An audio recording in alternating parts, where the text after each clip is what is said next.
Unit 4.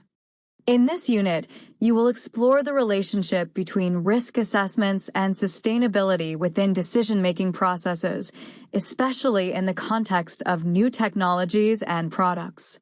The content focuses on integrating risk and sustainability assessments to guide robust decision-making.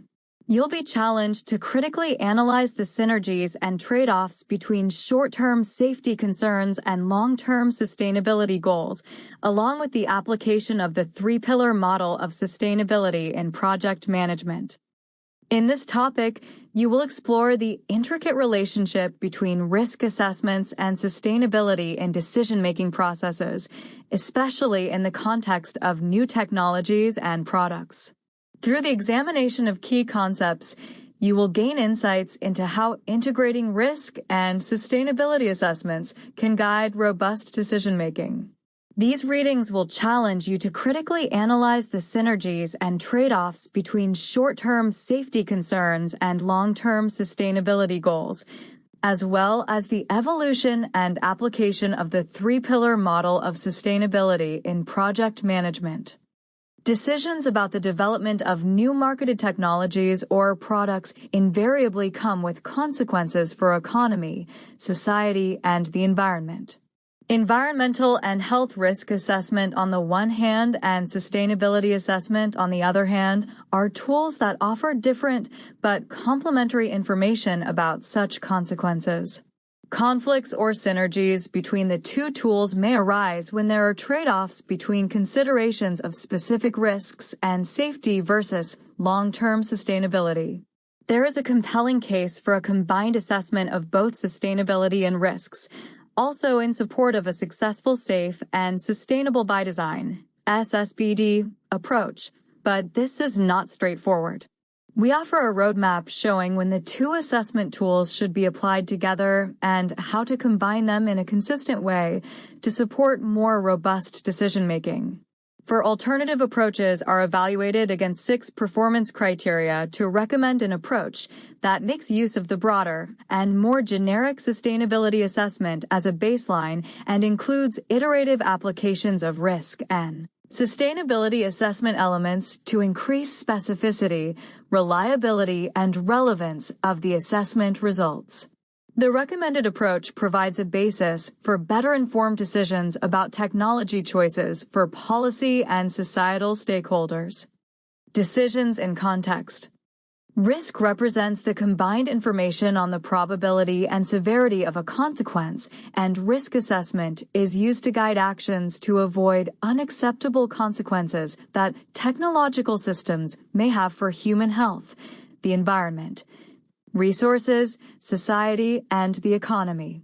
It is also used proactively in the development of solutions that represent an acceptable level of risk. 1. To ensure that the chosen alternative or the developed solution is compliant with existing regulations.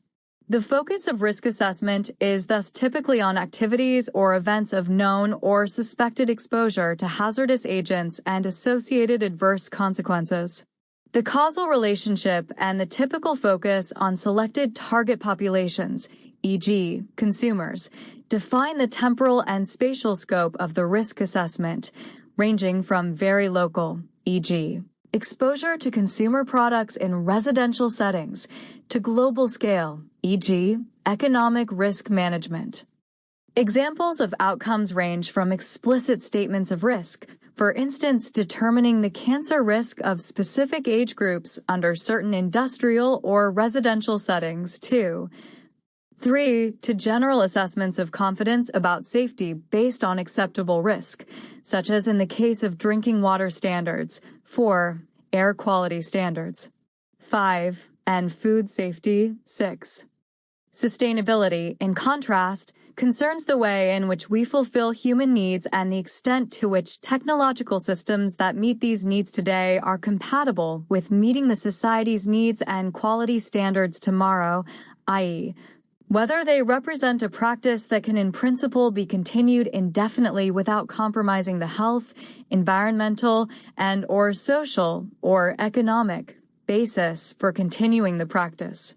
Sustainability concerns both social/societal and environmental aspects, where the latter are advocated as setting the frame for the overall sustainability due to the importance of our Earth's life support systems. 7. Sustainability assessment has a widely encompassing perspective both in terms of spatial and temporal scales.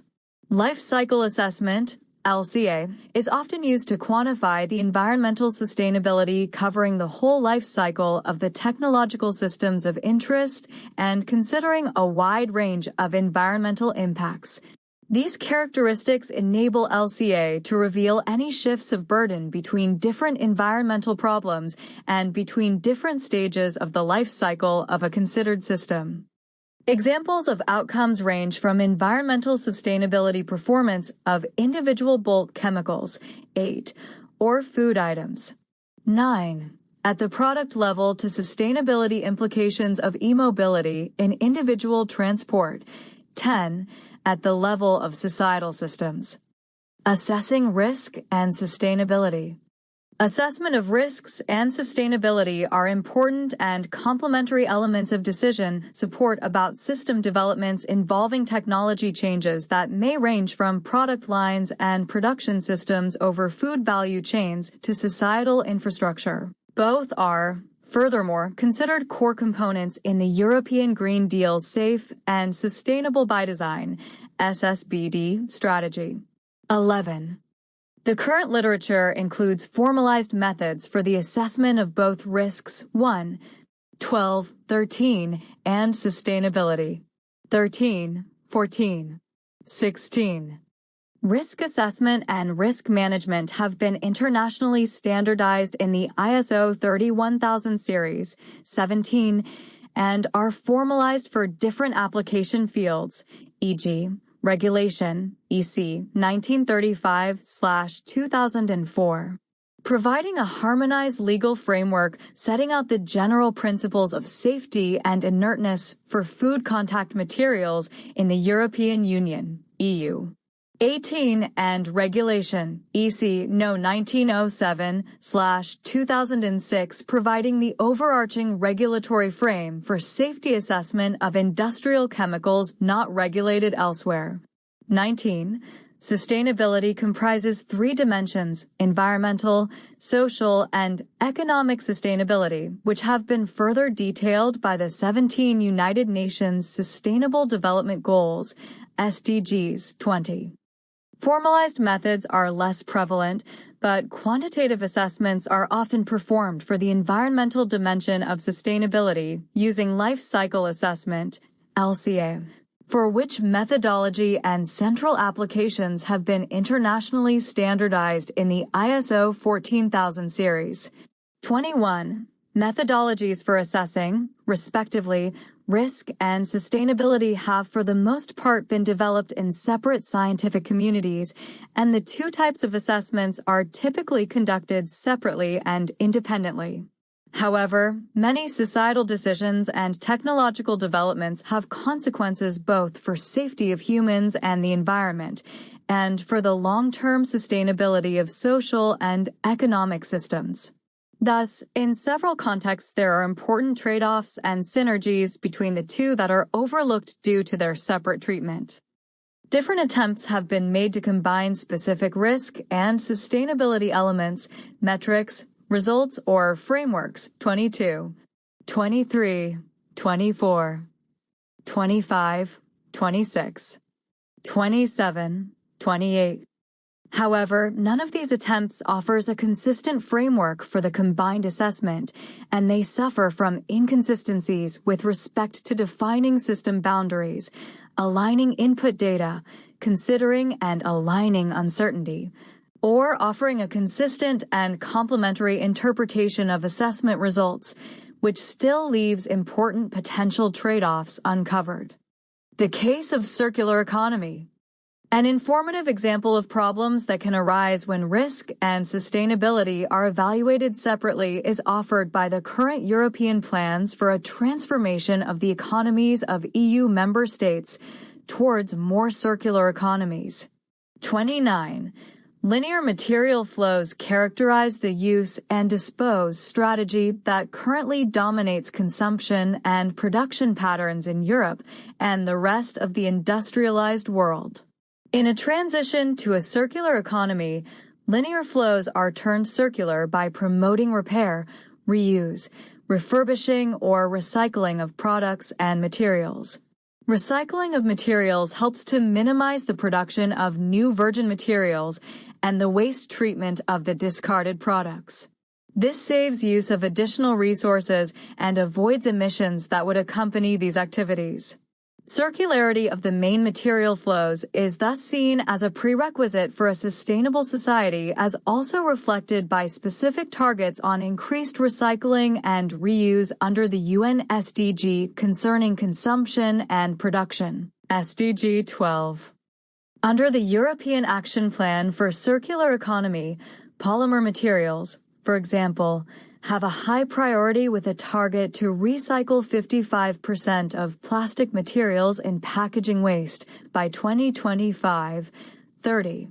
A major use of packaging materials is for food packaging, which creates a strong incentive for recycling the largest volume polymers, polyethylene and polypropylene, in food packaging materials. However, when polymer materials are used and reused multiple times in a circular economy, they may accumulate additives from previous uses, such as stabilizers, plasticizers, or printing ink components. 31.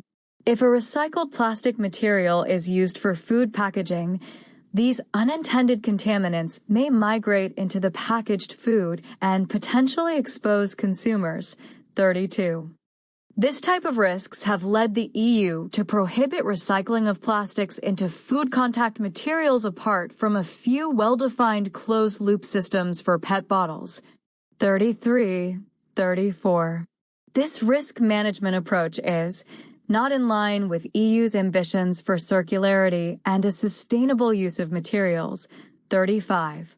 In a circular economy, on the other hand, there is no simple way of tracking which chemicals are present in a polymer material, since it depends on the previous applications, and this information is usually lost when the material is recycled.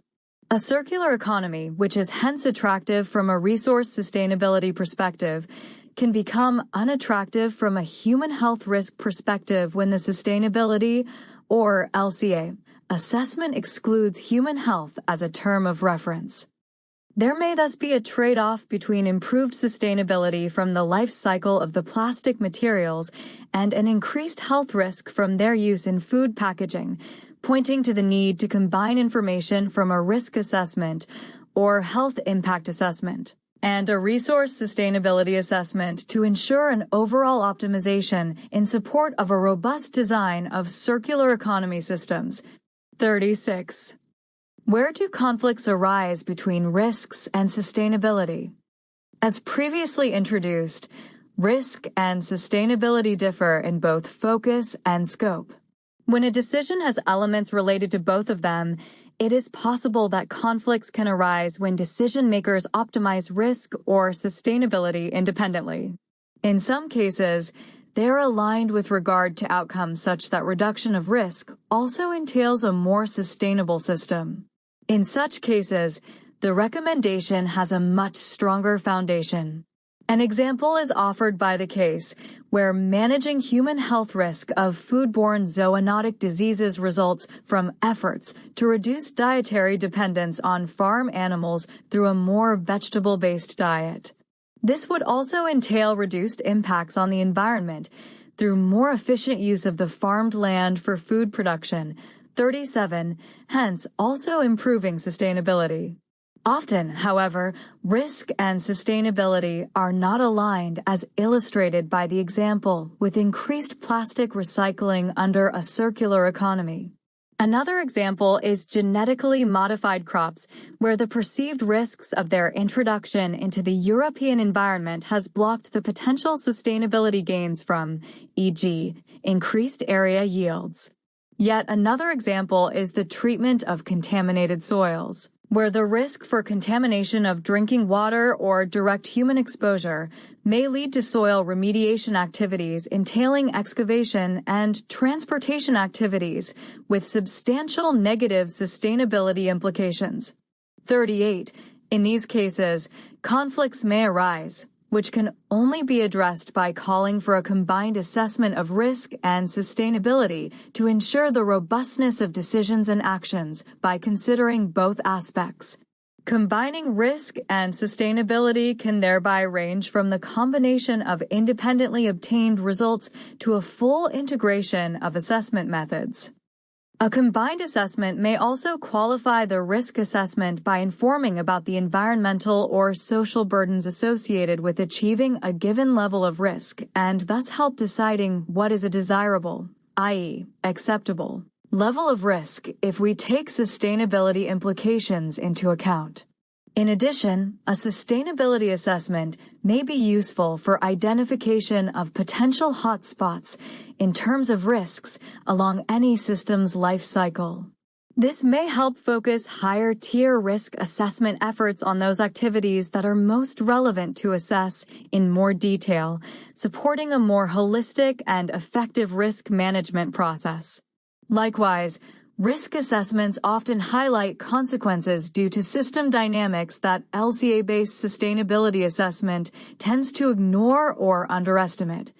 Because common LCA practice focuses on typical behavior of the system rather than the extremes, which could, with some effort, be included.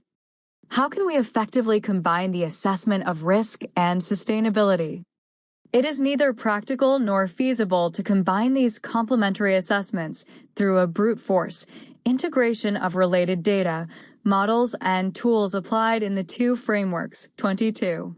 Aims and scopes are quite different, and the two approaches should continue to be developed separately by domain experts in their respective communities to ensure the continuous improvement and scientific quality of either approach to answer their specific questions.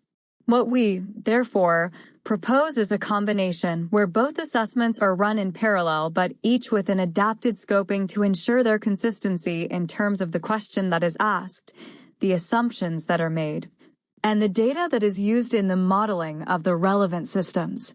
In our proposed concept, the systems evaluated by risk and sustainability assessment approaches are fundamentally the same, and risks and sustainability metrics provide two perspectives on the consequences of the decision that is to be made.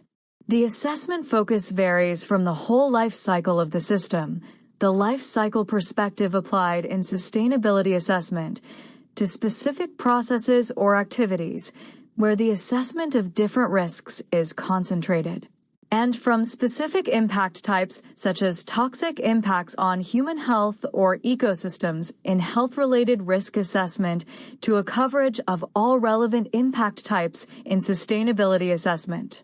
Nevertheless, the development of decision alternatives to be assessed, the scoping of the assessments, and the assumptions that are made regarding the consequences of the decision alternatives all need to be aligned in the risk assessment and the sustainability assessment to ensure that their results become compatible. This is essential to allow for the identification of trade-offs and synergies between risk minimization and sustainability improvements. Consistent use of data about the assessed systems additionally supports a synergy in sharing of data between the two assessment approaches. Based on these considerations, we propose the following roadmap, see Fig. 1. For an effective combined assessment of risks and sustainability, which we have applied to the example of polymer recycling in Box 1. 1. First, potential risk sustainability trade-offs and synergies should be identified, qualitative assessment. If there are no trade-offs, there is no need for combining risk and sustainability assessment. If potential trade-offs are identified, we proceed to a combined and quantitative assessment of risk and sustainability. In the combined approach, the decision context should first be scoped. What is the question asked to the risk assessment, and what is the question asked to the sustainability assessment? Do they concern the same system change? Does the combination of the two perspectives inspire to modify one or both of them? Do we ask the right question? Are system boundaries defined consistently for the two assessments so the alternative solutions are relevant to compare? 2. In a second step, the assessment metrics and the applied methodologies are harmonized to eliminate unnecessary differences, i.e., differences that are not caused by the fundamental difference in the perspectives and practices of RA and LCA. Risks and sustainability impacts are then quantified using existing methodologies. 3. When performing the analysis, cross-cutting issues are addressed in a third step to ensure that the two assessments are aligned in terms of building on consistent assumptions. 4. In a fourth step, uncertainties in the results are presented in a way that allows them to be treated consistently in the interpretation of the risk assessment and sustainability assessment results to further support informed decisions. Intermediate results are interchanged in this step, and iterations may be performed based on this information. Risk assessment and sustainability assessment results are expressed in metrics that make them comparable to allow a combined interpretation of the two. Overall improvement potentials are analyzed and recommendations are developed considering both risk and sustainability performance. Fig. 1. A shift from decoupled assessments of risks and sustainability for a decision is required to successfully identify and minimize risk-sustainability trade-offs and maximize related synergies for an optimal decision. First steps of alignment and harmonization are proposed. Full-size image. Figure 1 illustrates the shift from a decoupled to a combined approach to assess risk and sustainability for a given system. Box 1. Steps for an effective combined assessment of risks and sustainability applied to an illustrative example of polymer recycling. First step. There is a conflict between the wish to avoid a human health risk from exposure to contaminants in recycled plastics through migration into food and, on the other side, the sustainability-based ambition to recycle plastic materials to avoid production and wasting of large plastic streams. Questions for risk assessment. What is the risk associated with the use of recycled plastics in food contact materials? Where do the contaminants come from? And are there ways of avoiding their presence in the recycled plastics? Questions for sustainability assessment. What are the sustainability implications associated with the use of recycled plastics in food contact materials? What drives the benefits? And are there ways to retain them that do not entail the risks of exposure to contaminants? Based on these questions, aligned system boundaries are defined to represent the same recycling case, e.g., the annual generation of food packaging plastics in the considered region. Second step, risk assessment metrics could be dailies as a consequence of the potential human exposure to contaminants migrating from the recycled plastics into food.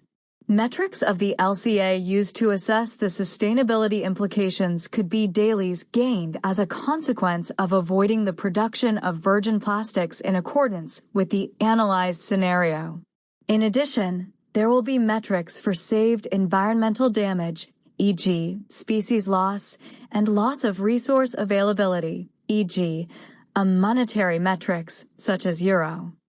Third step, consistent assumptions need to be made in the scoping of the analyzed system for the two assessments, e.g., in terms of the quantities and types of plastics that are considered for recycling and the contaminants present in the plastics.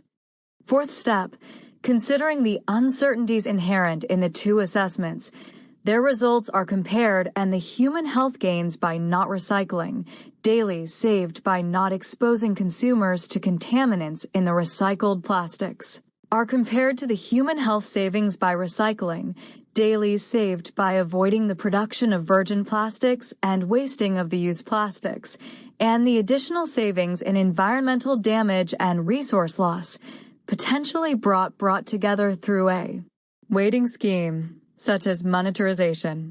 Improvement options that can combine the wish to mitigate risks and strengthen sustainability are sought and analyzed as alternative scenarios starting again from the first step.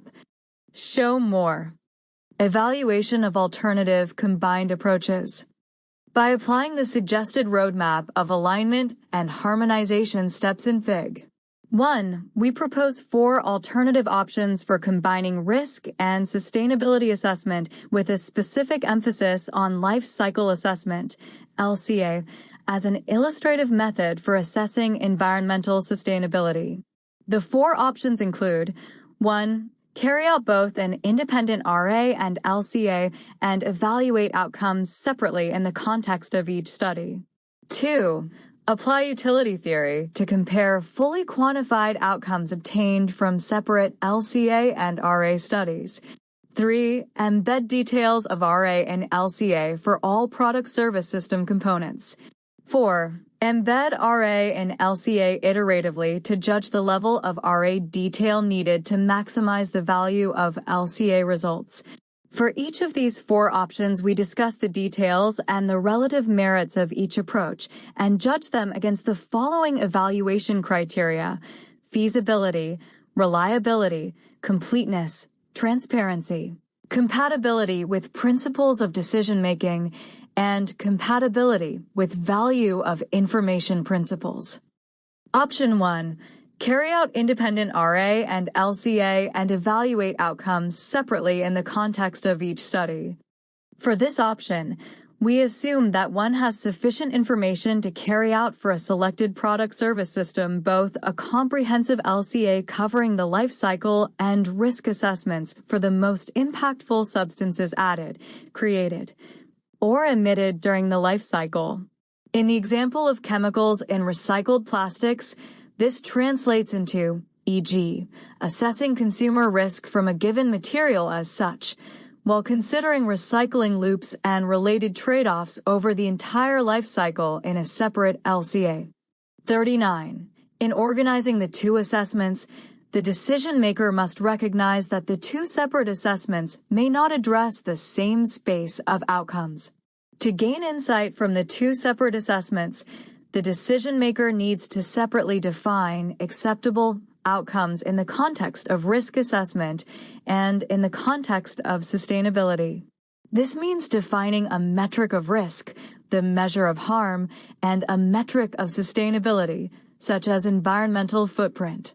Although it is common practice in risk analysis to have acceptable risk guidelines, LCA commonly provides input to comparisons that are not intended as absolute measures of footprints. One challenge for this option is to assess sustainability performance on an absolute scale, 40, by developing some measure of acceptable footprints expressed in, e.g., disability-adjusted life years, DALYs, for expressing damages on human health, toxic impact or species loss units for ecological damages, CO2 equivalents for climate change impact, or adapting the life cycle impact assessment method to existing measures of absolute sustainability, such as the Planetary Boundary Framework. 41. 42. Once there is agreement on acceptability for sustainability metrics, there can be an opportunity to make iterative calculations and comparisons of the boundaries of the acceptable risk region and the acceptable sustainability region on the response surface of risk and sustainability outcomes attributable to the life cycle of the product service system. Option 2. Apply utility theory to compare fully quantified outcomes obtained from separate LCA and RA studies. This option again makes use of both a detailed LCA and RA applied to a product service system, but applies utility theory to monetize and compare monetized outcomes from the 2 approaches. Ideally, outcomes of both the LCA and RA can be quantified so they have similar measures of utility, such as translating DALYs into monetary cost terms, 43. In the example of chemicals in recycled plastics, both RA and LCA results are monetized for utility-based comparison of results. The concept of utility is used in economics to represent an agent's preferences related to a set of alternatives. Preference is typically modeled with a utility function derived from information collected on consumers, companies, or decision makers. In risk management, utility theory has been used as a tool for ranking preference among alternative risks, typically representing negative impacts as dollars of damage to guide societal preference for decision makers.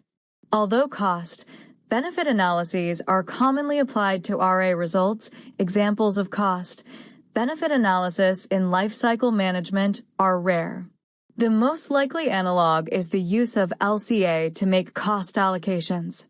Option 2 differs from Option 1 in that rather than seeking some measurement of acceptability from two alternative impact assessment approaches, the two methods are used to seek a common measure of utility to quantify the trade-offs in a joint optimization of both assessments.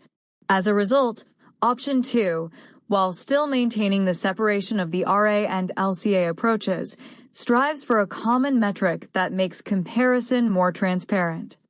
Option 3. Embed details of RA and LCA. The third option follows the approach of an LCA but adds detailed elements of RA to increase the spatial and temporal resolution of the impact assessment phase of LCA. In this approach, one embeds the fundamental aspects of a risk assessment into every step of an LCA.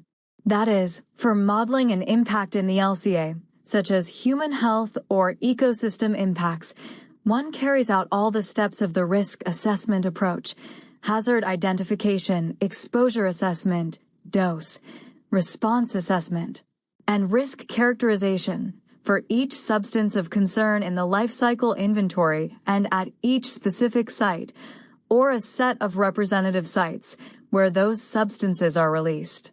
The outcomes of this approach are LCA impact characterization factors, providing endpoints based on risk, but converted to a metric relevant to LCA, such as daily, ecosystem degradation potential, global warming potential, etc. This approach is very comprehensive and has a significant information demand that gives rise to the potential for delay and for introducing unintended error and uncertainty. Because the supply chain for many products and services involves large numbers of components, perhaps 30 or more, the process for aggregating and allocating impacts can be challenging. However, there are examples of where this has been done. For example, the U.S. National Academies considered mortality impacts individually and then in aggregate from every one of the hundreds of U.S. power plants in its consideration of the life cycle health impacts of electrical energy services. 44. Option 4. Embed RA and LCA iteratively to judge the level of RA detail needed to maximize the value of LCA results. In contrast to Option 3, Option 4 embeds RA and LCA selectively and iteratively. The approach begins with a standard LCA and uses some form of sensitivity analysis applied to the LCA results to identify elements of the product service system, where RA can increase the resolution and reliability of the LCA outcomes. The common practice in LCA, particularly for human health and ecological impacts, is to assess fate, transport, exposure, and damage using generic scenarios that capture typical patterns of global or regional economic/environmental systems. The concept here is to iteratively explore the addition of site specificity to an LCA by adapting site-specific elements of RA. The process is iterative in its effort to find components of the product service system in terms of inventories, emissions, life stages, and locations that have the largest contribution to impacts and/or significant uncertainties. This approach follows guidance from the U.S. National Academies of Science, Engineering, and Medicine regarding solutions-based risk assessment and tiered approaches to managing uncertainty. 1. Which is also adopted in guidance documents for European chemicals management. 45, 46. This approach has been employed in adapted form in the recent UNEP Act guidance on conducting LCA for fine particulate matter, PM2.5. 47. Because the location of PM2.5 emissions in relation to exposed populations is a key factor influencing associated exposure and health risks, the guidance provided both regional, city-specific, and indoor characterization factors for PM2.5 sources. This guidance provides a modified LCA with options for 1. Global default factors and their associated variability, 2. Region and city-specific factors along with ranges of variation, and 3. Factors for indoor emissions in a range of building types. Criteria to evaluate the effectiveness of alternative combined approaches. Feasibility. To assess feasibility, we must determine whether there is sufficient understanding of the product service system and sufficient data to carry out the study. That is, there needs to be information on use patterns, quantities of chemicals used, chemical properties, and toxic or other impacts to make quantitative estimates of risk or some life cycle impact metric, such as dailies for human health impact. Reliability. Reliability relates to accuracy and precision of an RA or LCA. Lack of reliability arises from uncertainty about structure and behavior of industrial and environmental systems and variability of systems and system parameters.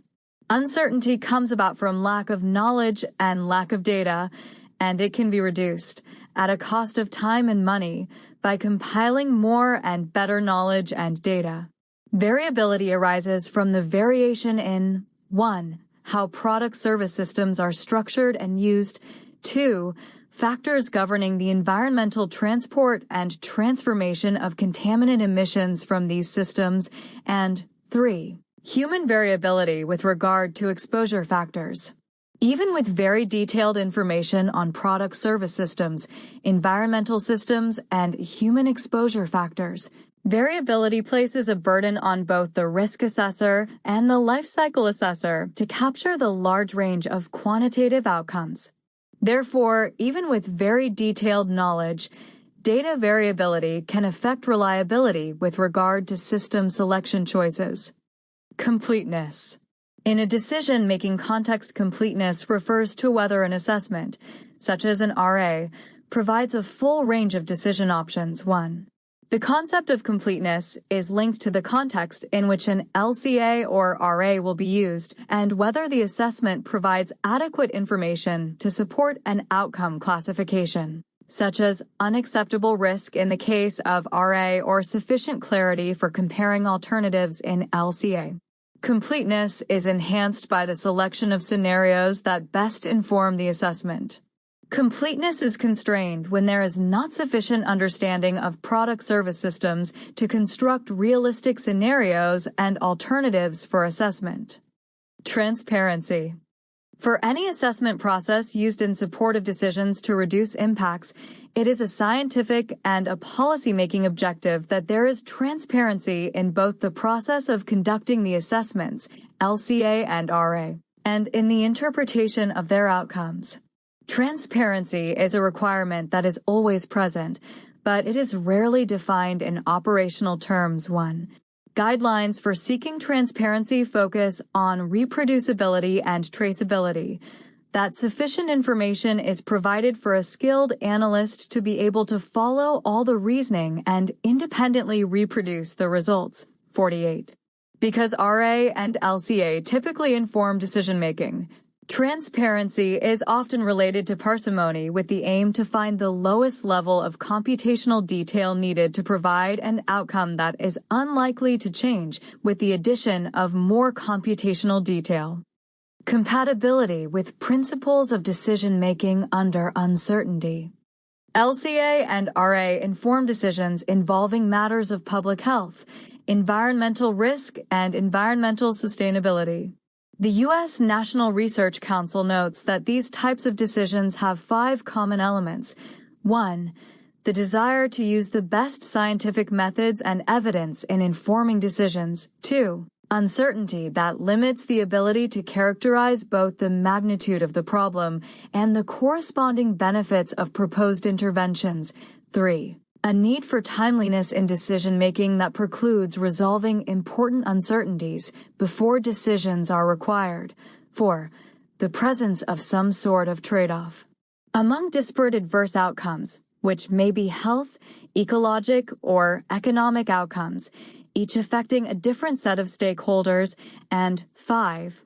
The reality that, because of the inherent complexity of the systems being managed and the long-term implications of many decisions, such as cancer latency, changes in the structure of ecosystems, or multiple simultaneous sources of exposure, there will be little or no short-term feedback as to whether the desired outcome has been achieved by the decisions. 1. The literature on decision analysis makes clear how policies are possible under conditions of uncertainty, but such policies must explicitly take account of such uncertainty. A well-developed theory of decision-making under uncertainty has been described in a number of major textbooks. 48, 49, 51. These authors emphasize the need for flexibility to address margins of error, to consider reducible versus irreducible uncertainty, to separate variability from uncertainty, and to consider benefits, costs, and comparable risks in the decision-making process. This literature characterizes a good decision under uncertainty as one that uses the most appropriate processes and methods to assemble and interpret evidence, to apply the decision-maker's values properly, and to make timely choices with available resources rather than defining a good decision only according to its apparent outcomes. 1. It is this goal that we consider a measure of whether a combined LCA/RA process is compatible with principles for decision-making under uncertainty. Compatibility with value of information, VOI, principles. A key challenge of decision-making under uncertainty involves the inevitable choice between making an immediate decision with information at hand or delaying the decision until additional data collection and modeling can be applied to the issue. In this choice, the delay of action is a concern as well as the direct and indirect costs of acquiring new information. A common approach for valuing information in the context of decisions is value of information, VI, analysis, which provides a set of methods for optimizing efforts and resources to gather, to process, and to apply information to help decision-makers achieve their objectives. 1.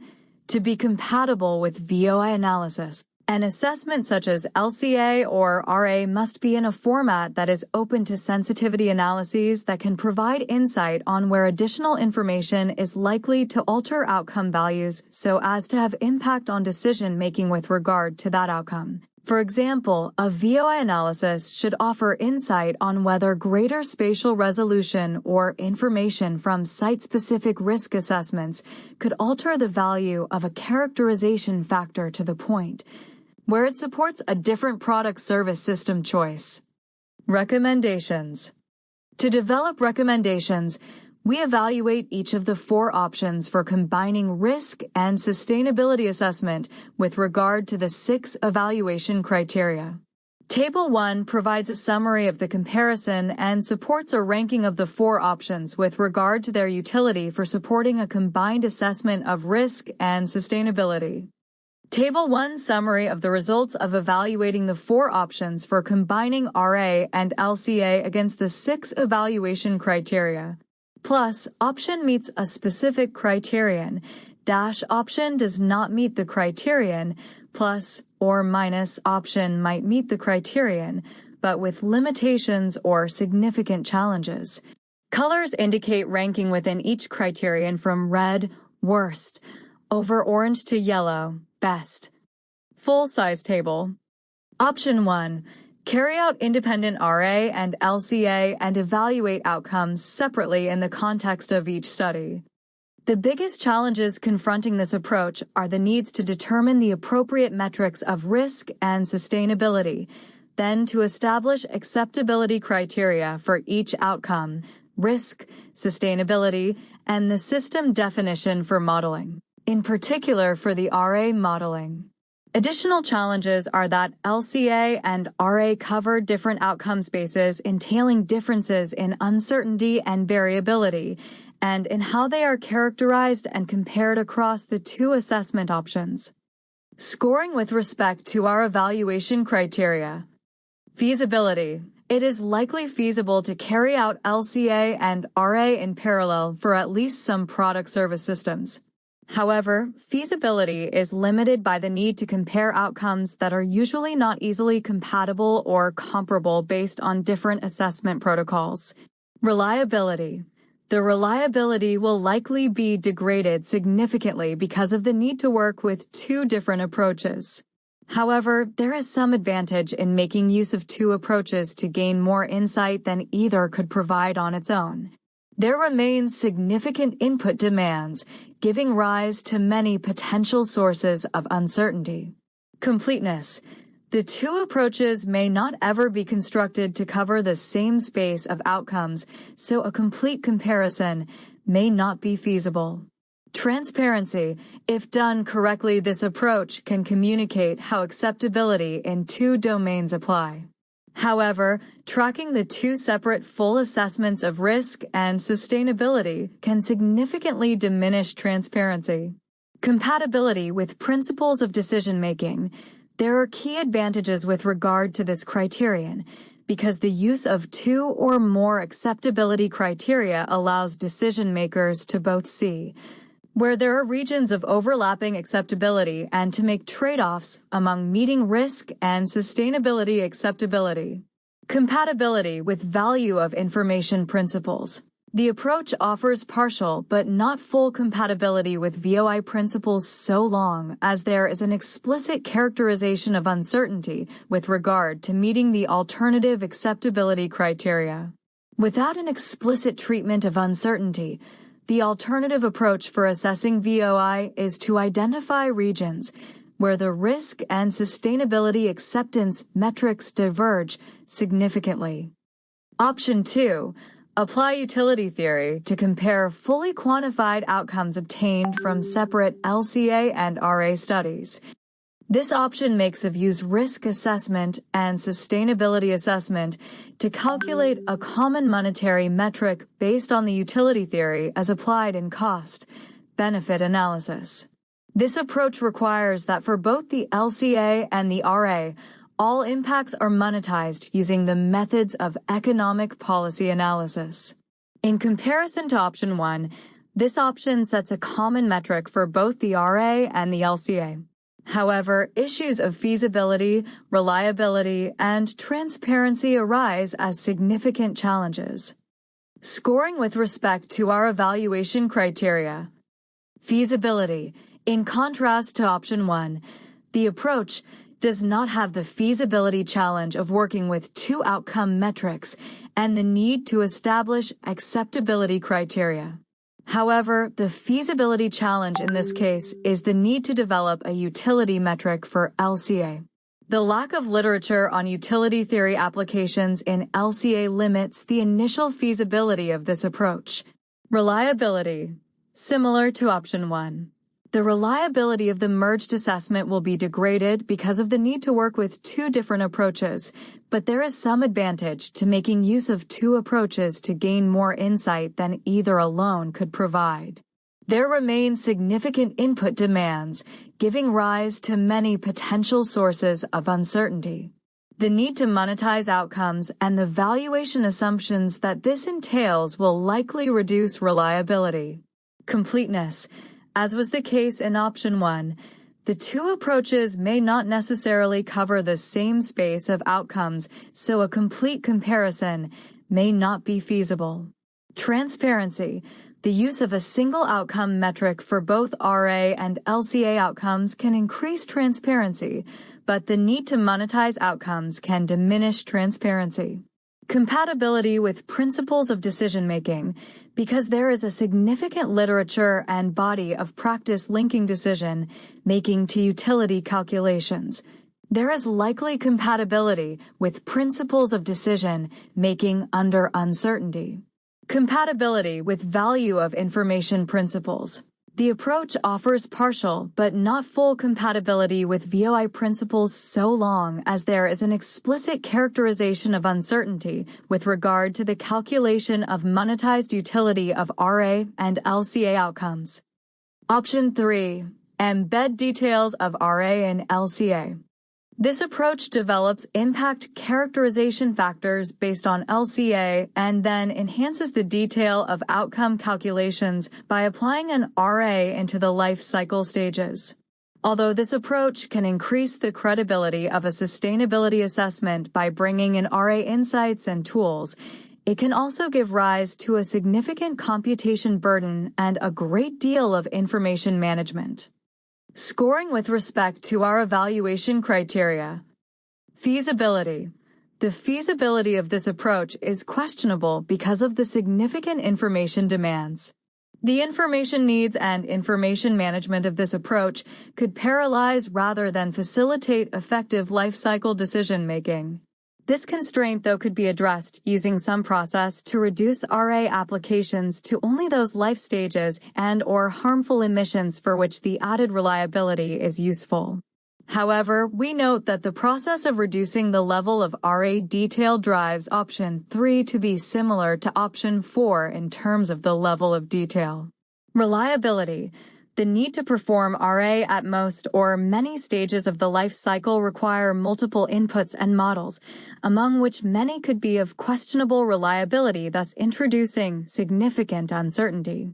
Assessing and managing reliability is always challenging when calculation detail increases. Completeness. Because of the large information demands, completeness is unlikely in a timely manner.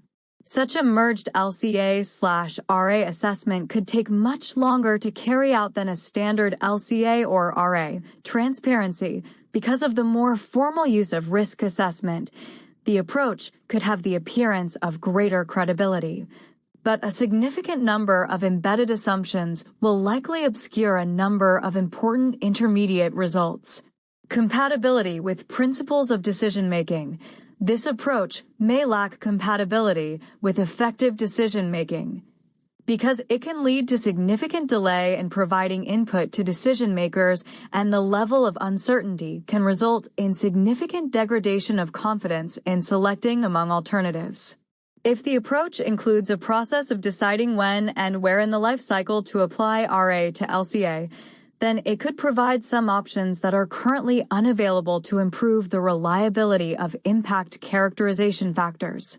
Again, such efforts would drive option 3 towards option 4 in terms of level of detail applied. Compatibility with value of information principles. If the approach is applied without some control over the level of detail needed for the RA embedded within an LCA, it will not be useful for VOI assessments. If there is a process for deciding when and where in the life cycle to embed RA approaches, this option could be guided by and compatible with VOI principles. Option 4. Embed RA in LCA iteratively to judge the level of RA detail needed to maximize the value of LCA results.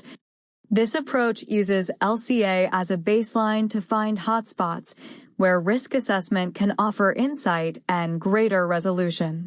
It follows from the recommendations of the U.S. National Academies on Solutions-Based Risk Assessment. This approach is inherently iterative and requires a more formal treatment of uncertainty/variability in LCA. Scoring with respect to our evaluation criteria. Feasibility. This option scores high with respect to feasibility because it is anchored in a standard LCA as a starting point.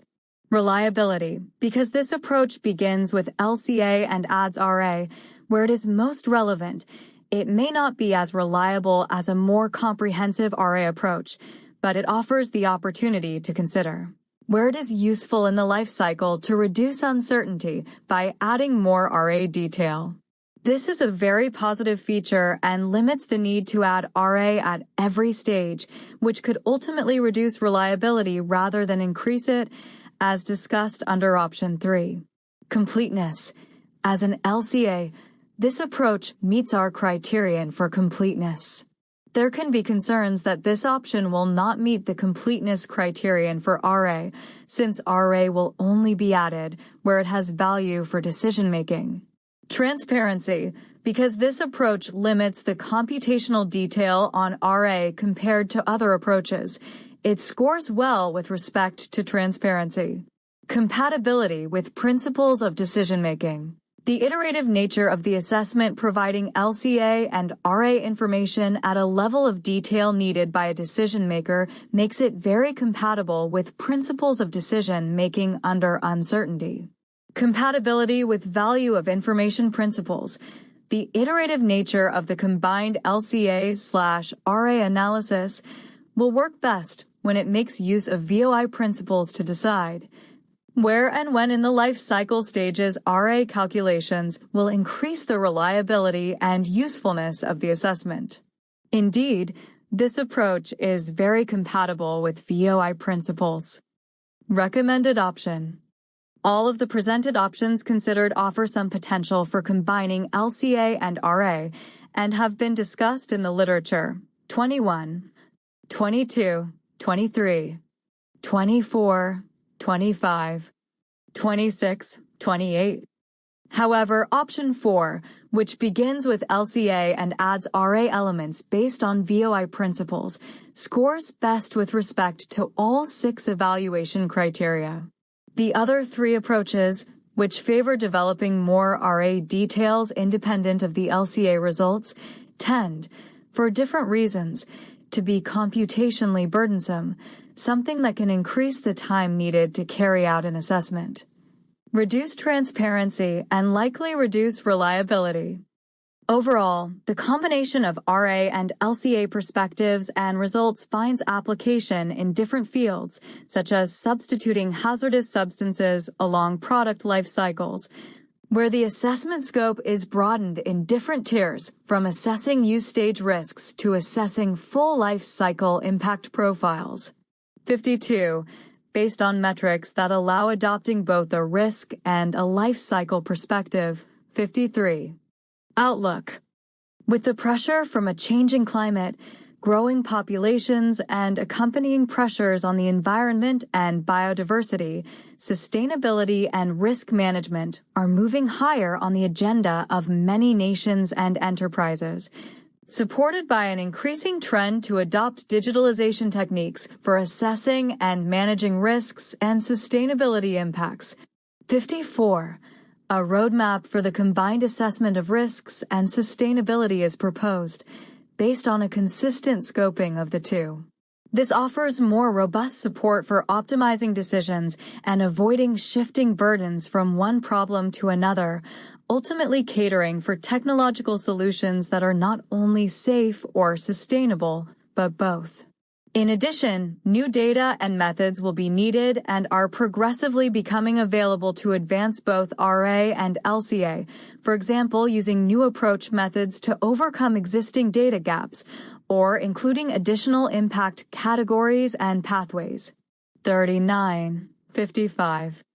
This may in some cases lead to changes of earlier recommendations based on a continuously improved understanding of the systems under study, avoiding the introduction of regrettable solutions that are often based on limited assessment scopes.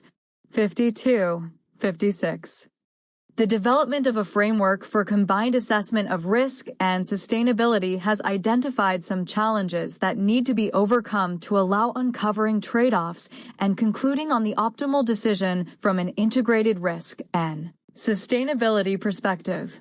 We have not explicitly addressed socioeconomic impacts/benefits because, although they are now LCA terms of reference, they are rarely the subject of risk assessments. Thus, it is difficult to propose how to integrate socioeconomic results from risk and sustainability assessments due to lack of examples.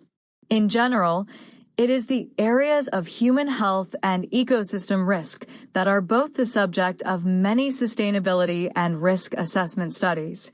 To make our proposed integrated framework more compatible with risk management policies, there is a need for risk managers to move beyond simply defining safety based on absolute risk. Historically, risk assessments were used to set regulatory goals in the absence of other assessments. However, this approach has often failed to prevent the appearance of more risky technologies or chemicals to provide societal demands for products and services. To achieve the need to better address alternatives, risk managers are and will continue to consider safety at an aggregate level rather than focusing on single chemicals or specific locations. There is a need to build on metrics that support comparison of the risk assessment and sustainability assessment results. A candidate could be to map the adverse outcomes of the risk assessment and the damages modeled in the sustainability assessment on a common, monetary scale, which is an area that requires additional research. However, first attempts already exist, such as the consistent integration of monetized results from risk-based techno-economic assessment and LCA for optimizing biochemicals manufacturing, 57. Furthermore, both assessments involve modeling that is accompanied by uncertainties, and there is a need to address these in a consistent manner for both perspectives, and to interpret and communicate results in a way that respects these uncertainties to ensure robust conclusions on the combined assessment. This will ultimately provide a basis for better informed decisions about technology choices for policy and societal stakeholders. 3 pillars of sustainability in search of conceptual origins. The 3-pillar conception of social, economic, and environmental sustainability, commonly represented by 3 intersecting circles with overall sustainability at the center, has become ubiquitous. With a view of identifying the genesis and theoretical foundations of this conception, this paper reviews and discusses relevant historical sustainability literature. From this we find that there is no single point of origin of this 3-pillar conception, but rather a gradual emergence from various critiques in the early academic literature of the economic status quo from both social and ecological perspectives on the one hand, and the quest to reconcile economic growth as a solution to social and ecological problems on the part of the United Nations on the other. The popular 3 circles diagram appears to have been first presented by Barbier, Environ-Con Serv 14:101, doi 10.1017/S0376892900011449, 1987, albeit purposed towards developing nations with foci which differ from modern interpretations. The conceptualization of 3 pillars seems to predate this, however. Nowhere have we found a theoretically rigorous description of the 3 pillars. This is thought to be in part due to the nature of the sustainability discourse arising from broadly different schools of thought historically. The absence of such a theoretically solid conception frustrates approaches towards a theoretically rigorous operationalization of sustainability. Similar content being viewed by others. Sustainability definitions, historical context, and frameworks. Chapter Copyright 2018. Introduction: The Anthropology of Sustainability, Beyond Development and Progress. Chapter Copyright 2017. Sustainability Management, A Conceptual Trade-off. Chapter Copyright 2021. Explore related subjects. Discover the latest articles and news from researchers in related subjects, suggested using machine learning.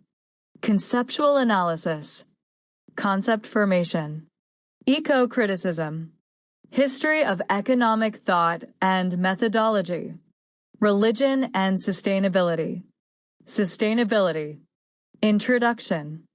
The last 20 years have witnessed a surge in publications on sustainability to the extent where sustainability science is often seen as a distinct field, Cates et al.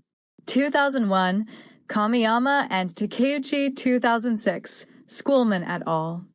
2012, Kajikawa et al. 2014.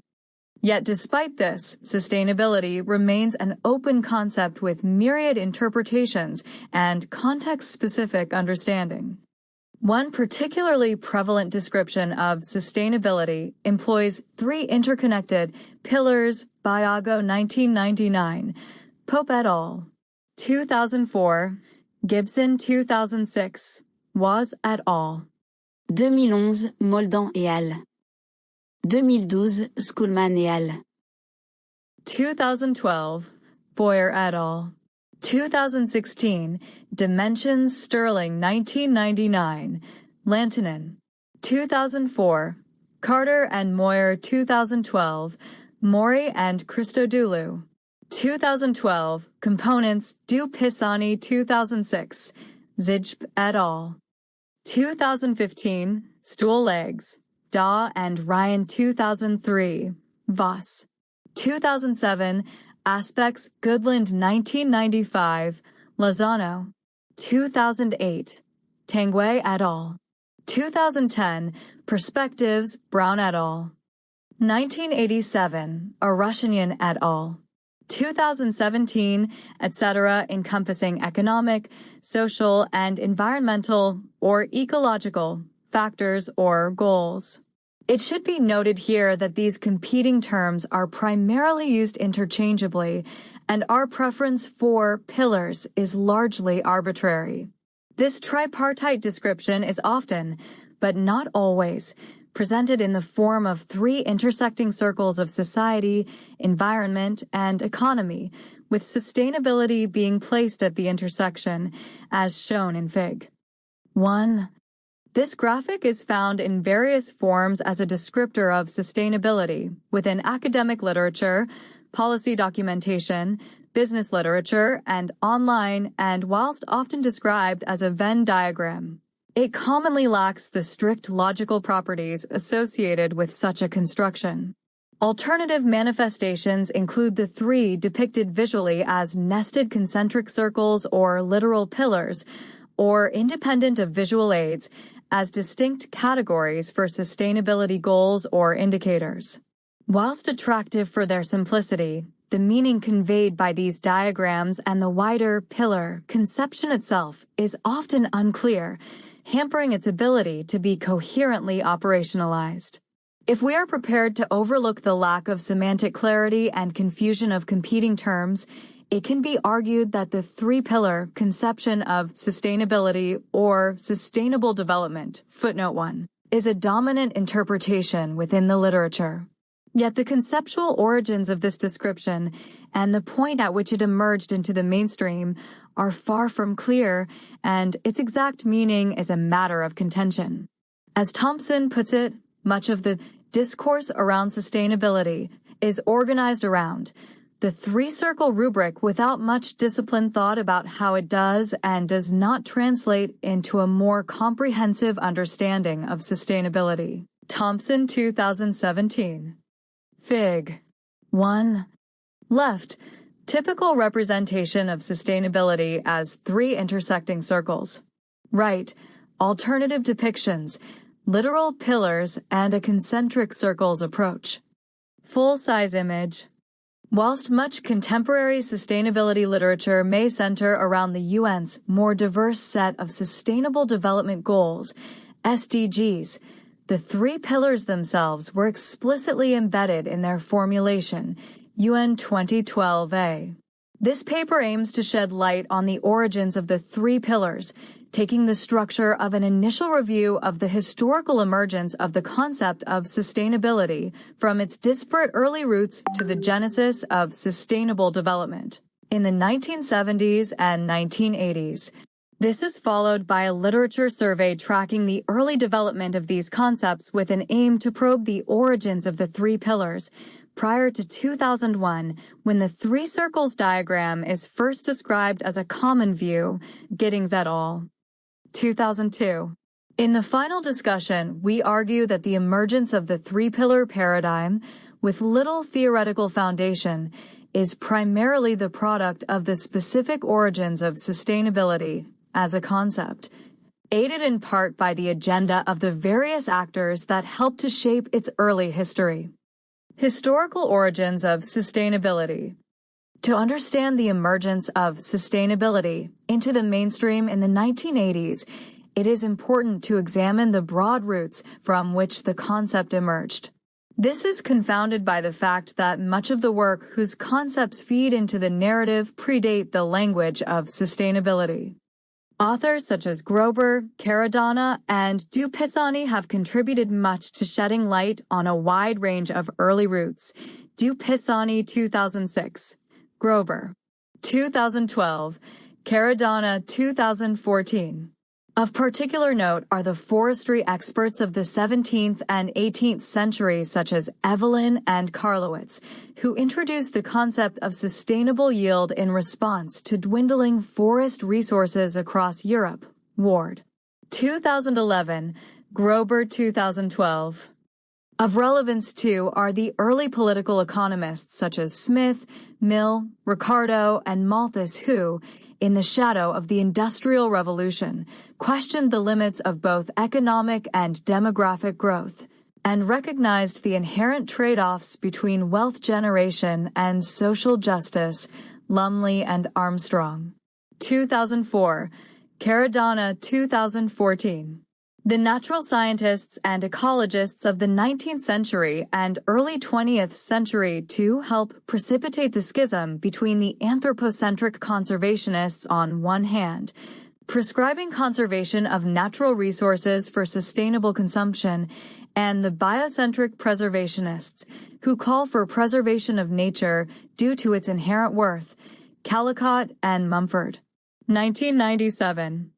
The modern concept, along with the language of sustainability in a global sense, did not emerge, however, until the late 20th century.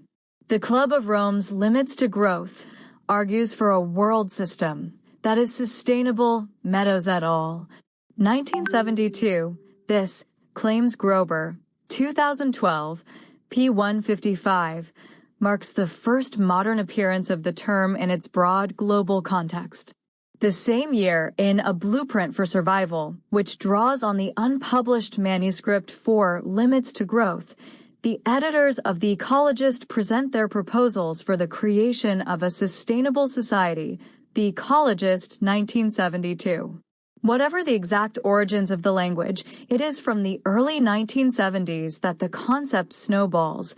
The World Council of Churches Commission on the Future of Man and Society in 1974 deemed the notion of a sustainable society more palatable than the language of limits. Grober 2012, p. 167. The Ecology Party, later to become the British Green Party, adopted their Manifesto for a Sustainable Society in 1975, the Ecology Party 1975. And a series of books were published prominently featuring the language of sustainability. Stivers. 1976. Meadows 1977. Peerage 1977. Cleveland. 1979. Coomer 1979. In the interests of brevity, we leave much of the earlier discussion to authors already mentioned. Instead, we pick up the narrative at the cusp of the 1960s environmental movements, choosing to focus on the strand of development and how its critique contributed to the rise of sustainable development in the 1980s. A twin critique of economic development. Soon after the Second World War, there emerged a consensus in the Western world that there was an urgent need for international efforts to aid the development of less advanced countries. R. 1987, p. 49. It was during this time that the notion of economic development, outside of Marxist discourse, evolved from specifically denoting the exploitation of natural resources in a colonial context, to refer to a rise in material well-being indicated by an increase in the flow of goods and services and growth in per capita income. Arndt. 1981. Thus, from the 1950s, economic development became almost synonymous with economic growth, which in turn had become a major goal of Western economic policy. although the application of the former term was primarily reserved for poorer countries. Arndt 1987, p. 51. Truman's 1949.4 marked the first large-scale technical assistance development program. Notions of building up capital followed, and by 1961 the United Nations declared international trade as the primary instrument for economic development, IBID p. 72. The late 1960s and early 1970s witnessed the rise of the modern environmental movement in the West. Rome 2003, Du Pisani 2006, Tulloch 2013.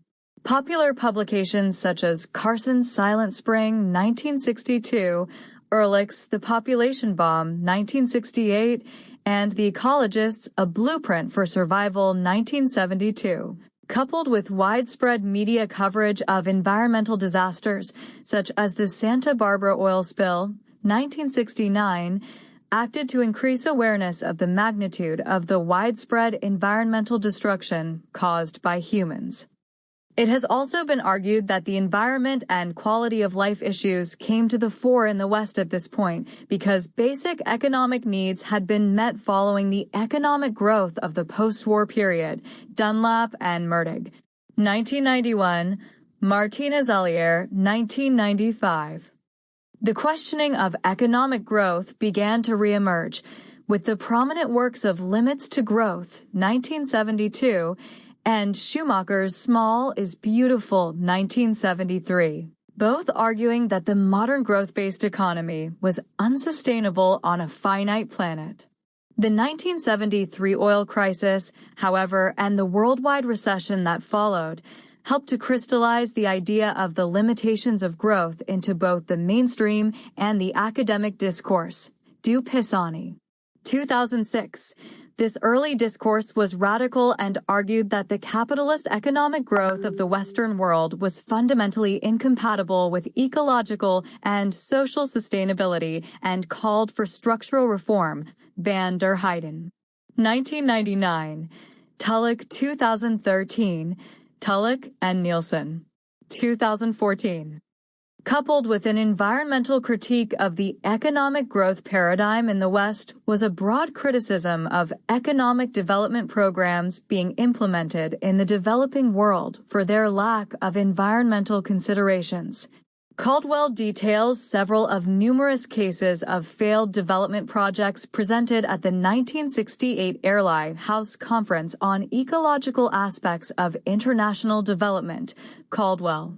1984, the recurring theme of these projects was a tendency to prioritize short-term gains over serious considerations of ecological impacts, either to biodiversity or ecosystem services.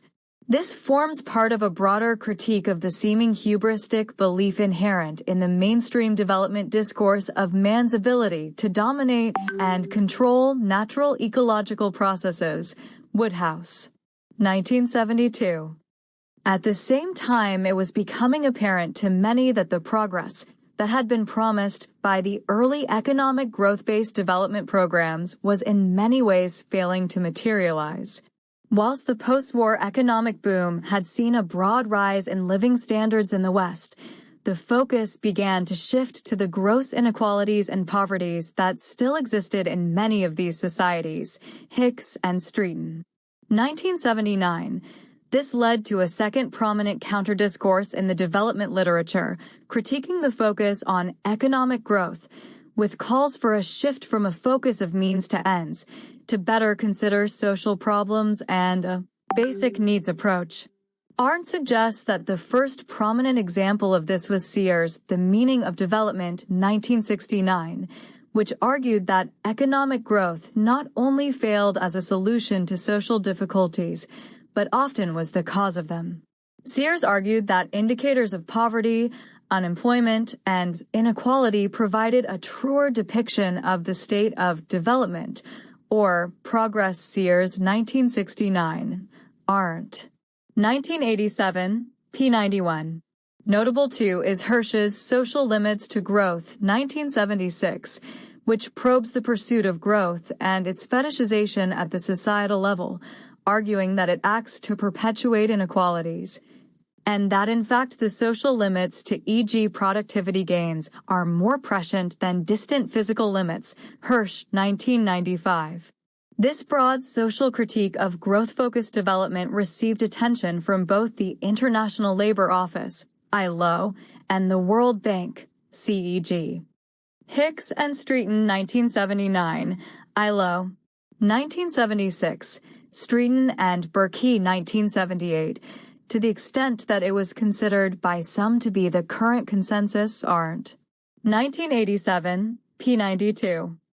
The 1972 UN Conference on the Human Environment in Stockholm marked the first global summit to consider human impacts on the environment, and the first major attempt to reconcile economic development with environmental integrity, which were commonly regarded as incompatible, Caldwell.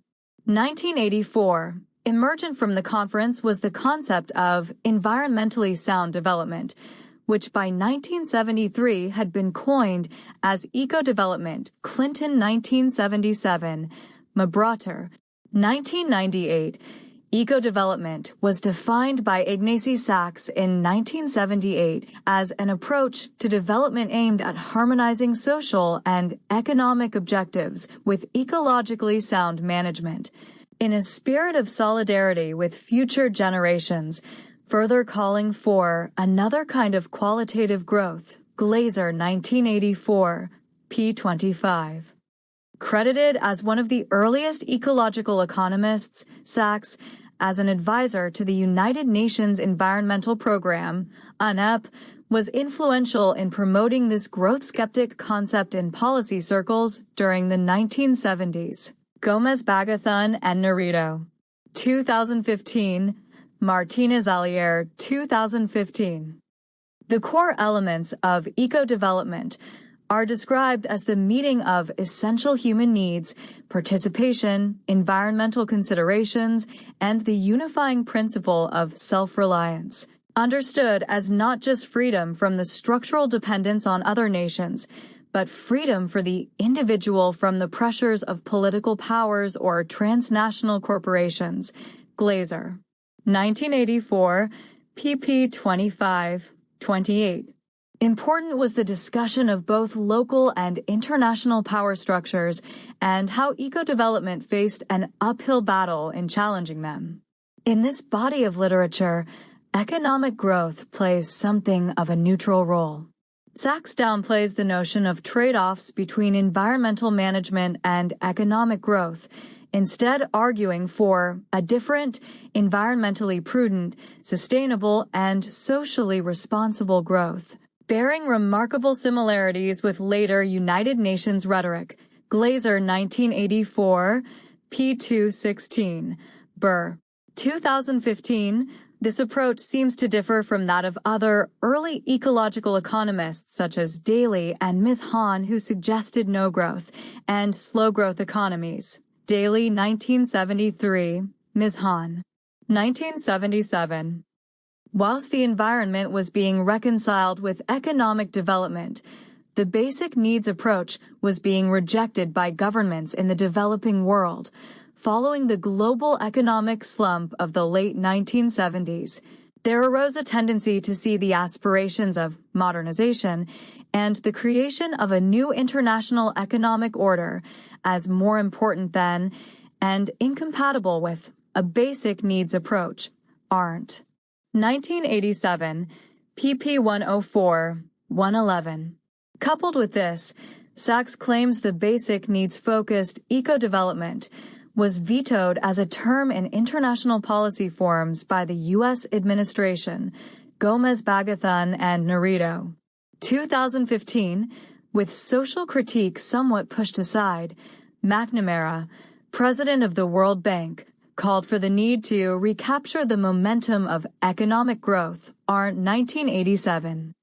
By the 1980s, the early environmental movements had lost momentum as the wave of the radical social movements broke and rolled back, van der Heyden. 1999. Having been somewhat subdued throughout the 1980s, the twin ecological and social critiques of economic development began to interweave with economic development under what was to be termed sustainable development. O'Riordan, 1985, Barbier, 1987, Brown et al., 1987. Thus, in 1987, when the UN World Commission on Environment and Development published its report, Our Common Future, the Brundtland Report, calling for a new era of economic growth. Growth that is forceful and at the same time socially and environmentally sustainable, the debate had come full circle. Economic growth was no longer the problem, but it was the solution, UN.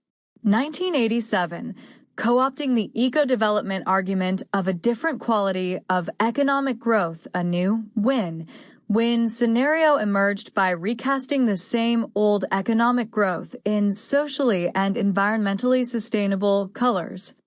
Assimilation into the mainstream, the institutionalizing of sustainable development. Although the term had been in use for some time, e.g. IUCN, UNEP, WWF 1980, the Brundtland Commission is widely credited with popularizing the concept of sustainable development by introducing it into international policy discourse, Barago. 1999, Castro 2004, Johnston et al. 2007, Pope et al. 2004, Redcliffe 2005, etc. It defined sustainable development as development that meets the needs of the present without compromising the ability of future generations to meet their own needs. In the years following the publication of the Brundtland Report, sustainable development became the dominant paradigm of the environmental movement, and the literature considering it grew exponentially. The institutionalizing of sustainable development would continue with the Rio process, initiated at the 1992 Earth Summit in Rio, where the world's political leaders pledged their support to the principle of sustainable development. Jordan and Voisey. 1998. Central to this was the publication of the Rio Declaration, consisting of 27 principles intending to guide future sustainable development, and Agenda 21, which articulates a plan for putting these principles into practice. Agenda 21 built upon the Brundtland Report, emphasizing the problems of the North-South development divide, championing economic growth and free trade, and emphasized the need to link social and economic development with environmental protection, UN 1992.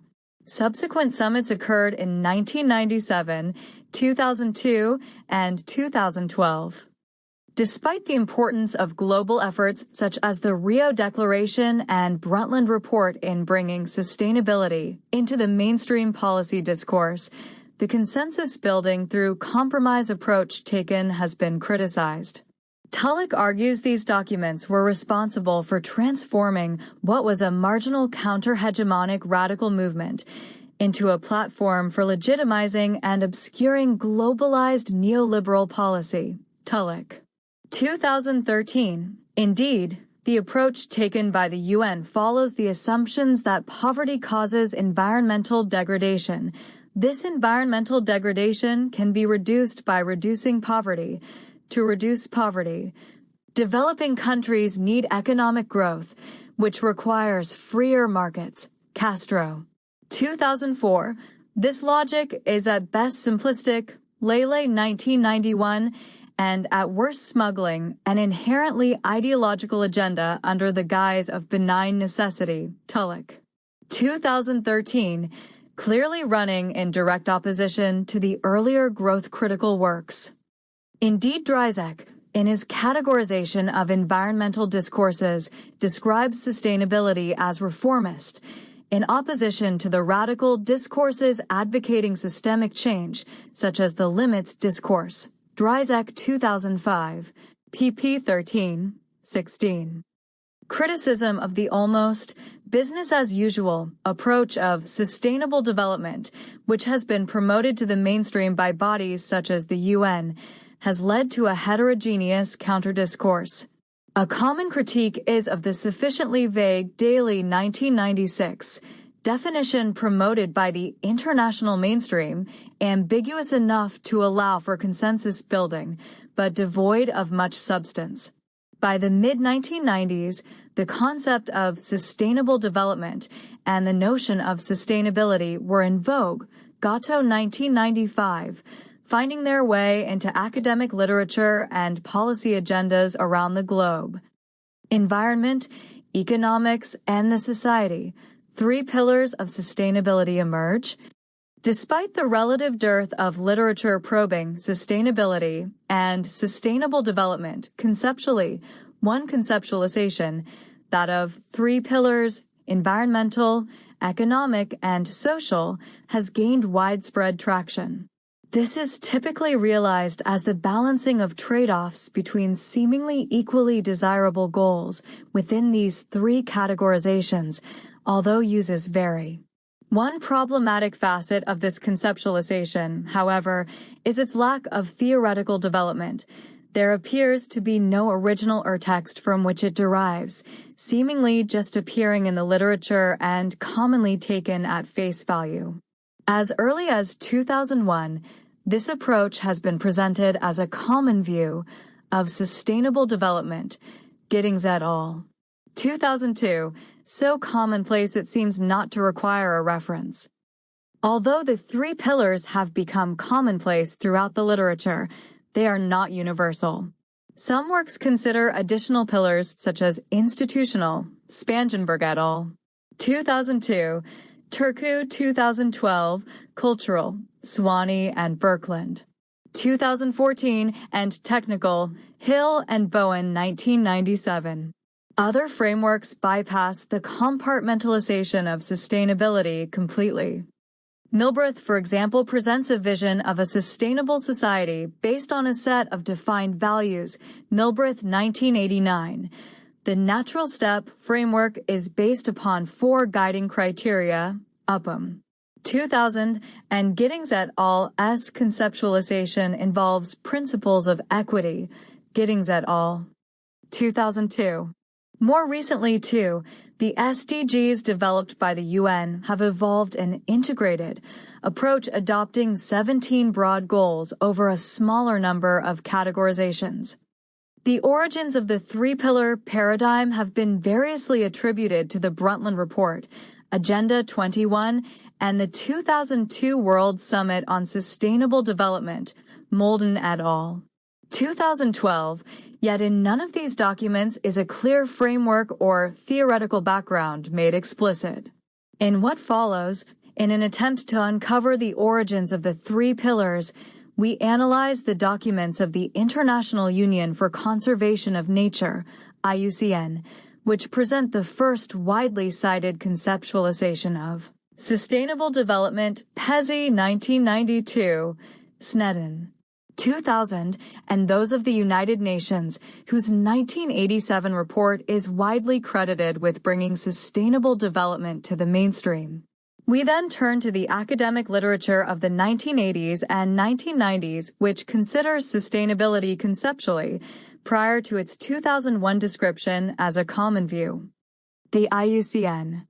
The first prominent occurrence of the phrase sustainable development in published literature appeared in 1980 when the IUCN, in collaboration with the UNEP and the World Wildlife Fund, WWF, published their World Conservation Strategy, subtitled Living Resource Conservation for Sustainable Development, IUCN, UNEP, WWF. 1980. This early conception of sustainable development is motivated by the need for economic development, with its social and economic objectives, to take conservation into account by considering resource limitations and ecosystem carrying capacity.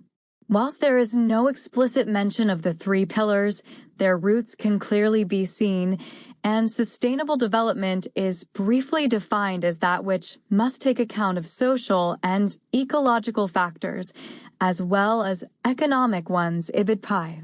It should be emphasized that these three aspects are not held up as a framework and no judgment is made upon them. The implication appears to be that the current development policy primarily focuses on economic objectives, when it is imperative to integrate conservation objectives into policy. There is no discussion of trade-offs or the relative importance of the three objectives. The IUCN Conference on Conservation and Development in Ottawa, 1986, was convened to evaluate progress in implementing the World Conservation Strategy. It concluded with a definition: the emerging paradigm of sustainable development seeks to respond to 5 broad requirements: integration of conservation and development, satisfaction of basic human needs, achievement of equity and social justice, provision for social self-determination and cultural diversity, and maintenance of ecological integrity, Jacobs et al. 1987. These requirements cohere well with social and environmental aspects, but there is nothing to suggest a predecessor of anything approaching an economic pillar. This appears to be a consistent narrative throughout the work of the IUCN. The successor to the World Conservation Strategy, Caring for the Earth, calls for development that is both people-centered and conservation-based. IUCN, UNEP, WWF 1991. The strategy is based upon 9 interrelated and mutually supporting principles of a sustainable society, including changing attitudes, conservation of Earth's vitality and diversity, and a global alliance for attaining sustainability. IBID PP 8, 12, and indicators for sustainability are presented under just 2 themes: quality of life and ecological sustainability, IBID P198. In 1996, an increased emphasis given to people was seen as an emerging issue, as well as the need to expand use of legal and economic tools for conservation. IUCN 1997, pp. 43-45. At the same time, the models of sustainability being considered by the IUCN included the egg of sustainability and the barometer of sustainability, both of which considered the dual goals of improving ecosystem well-being and human well-being as the essence of sustainability. IUCN 1996. Apart from a short-lived consideration in the early 2000s, when intersecting circles are presented as the conventional model of sustainable development, IUCN 2004, pp. 9-11. The IUCN thus largely avoids the use of the 3 pillars, preferring instead a model of sustainability that focuses on the goals of improving the ecosystem and human well-being. Discussion of the economy is generally focused on mitigating the negative impacts on the planet's ecosystems of current practices and the need for a greener economy. The United Nations. The articulation of distinct social, economic, and environmental aspects of sustainable development can be seen in Agenda 21, 1992, and are arguably implicit in the Brundtland Report, 1987. Although cultural and political/institutional aspects are also present. Indeed, Agenda 21 mentions economic, social, and environmental dimensions of sustainable development, 8.4.1, but there is no conceptual justification or framework presented. UN 1992. Following the 1992 Rio Summit, the UN established the Commission on Sustainable Development, CSD, for the provision of guidance and monitoring of progress in the implementation of Agenda 21 and the Rio Declaration. In 1995, a workshop involving policymakers, members of international organizations, and scientists was held with the intention of reviewing indicators of the 3 principal aspects of sustainability: environmental, social, and economic. UN 1995, p3. The conclusions were that the CSD should work towards a core set of indicators which equally emphasize the economic, social, environmental, and institutional aspects of sustainable development, with the extra inclusion of the institutional aspect being left unelaborated, IBID P5. It has been argued that this inclusion was due to the institutional aspect being integral to addressing the problems of unsustainable development practice, Spangenberg et al. 2002. The following year, the CSD published a testbed selection of 130 indicators, with the aim of having a good set of indicators by 2000. These indicators were categorized under the 4 aspects presented in the 1995 workshop, UN 1996. Despite this, the CSD does not use these 4 dimensions universally.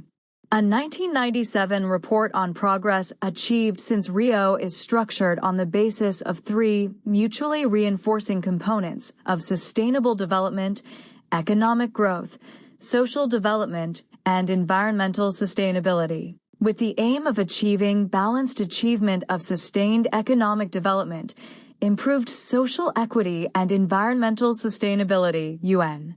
1997, pp 4-5, but with no discussion of the tensions between these objectives. The existence of 3 components, economic and social development and environmental protection, is again emphasized in the 6th session report of the CSD, UN 1998, p3. In 2001, the CSD published the 2nd edition of their indicator framework, which maintains the categorization of economic, social, institutional, and environmental dimensions of sustainable development. UN 2001a. The goals of advancement of social and institutional development, to maintain ecological integrity, and to ensure economic prosperity are also mentioned, IBID P21. By the 3rd edition, however, the 4 dimensions were no longer elaborated explicitly to emphasize the multidimensional nature of sustainable development, UN 2007.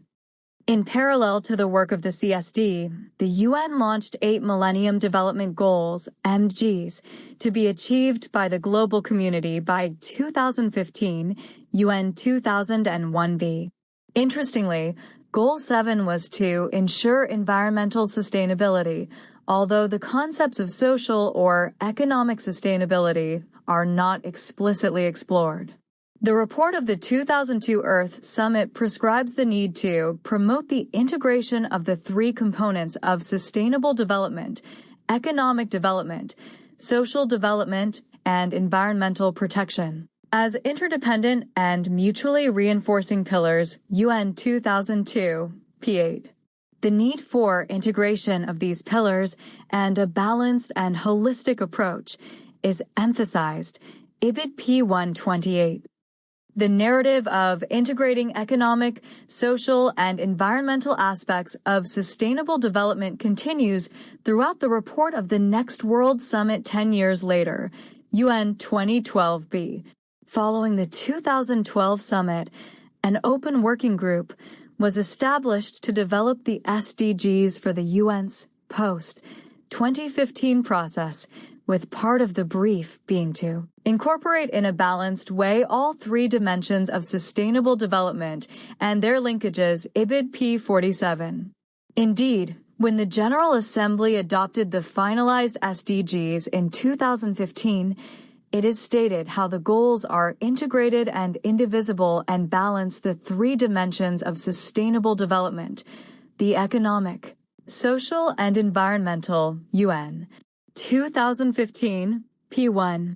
However, these 3 dimensions do not explicitly form any part of the framework of the 17 goals. The academic literature.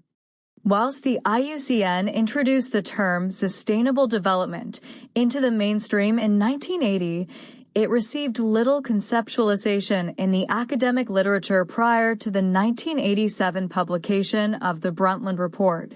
Within this period, there existed notably Caldwell's consideration of the history of ecologically sustainable development as the uneasy union of ecological and economic values in the absence of three explicit pillars. The need for holistic thinking was emphasized, as well as social, legal, religious, and demographic factors. Caldwell.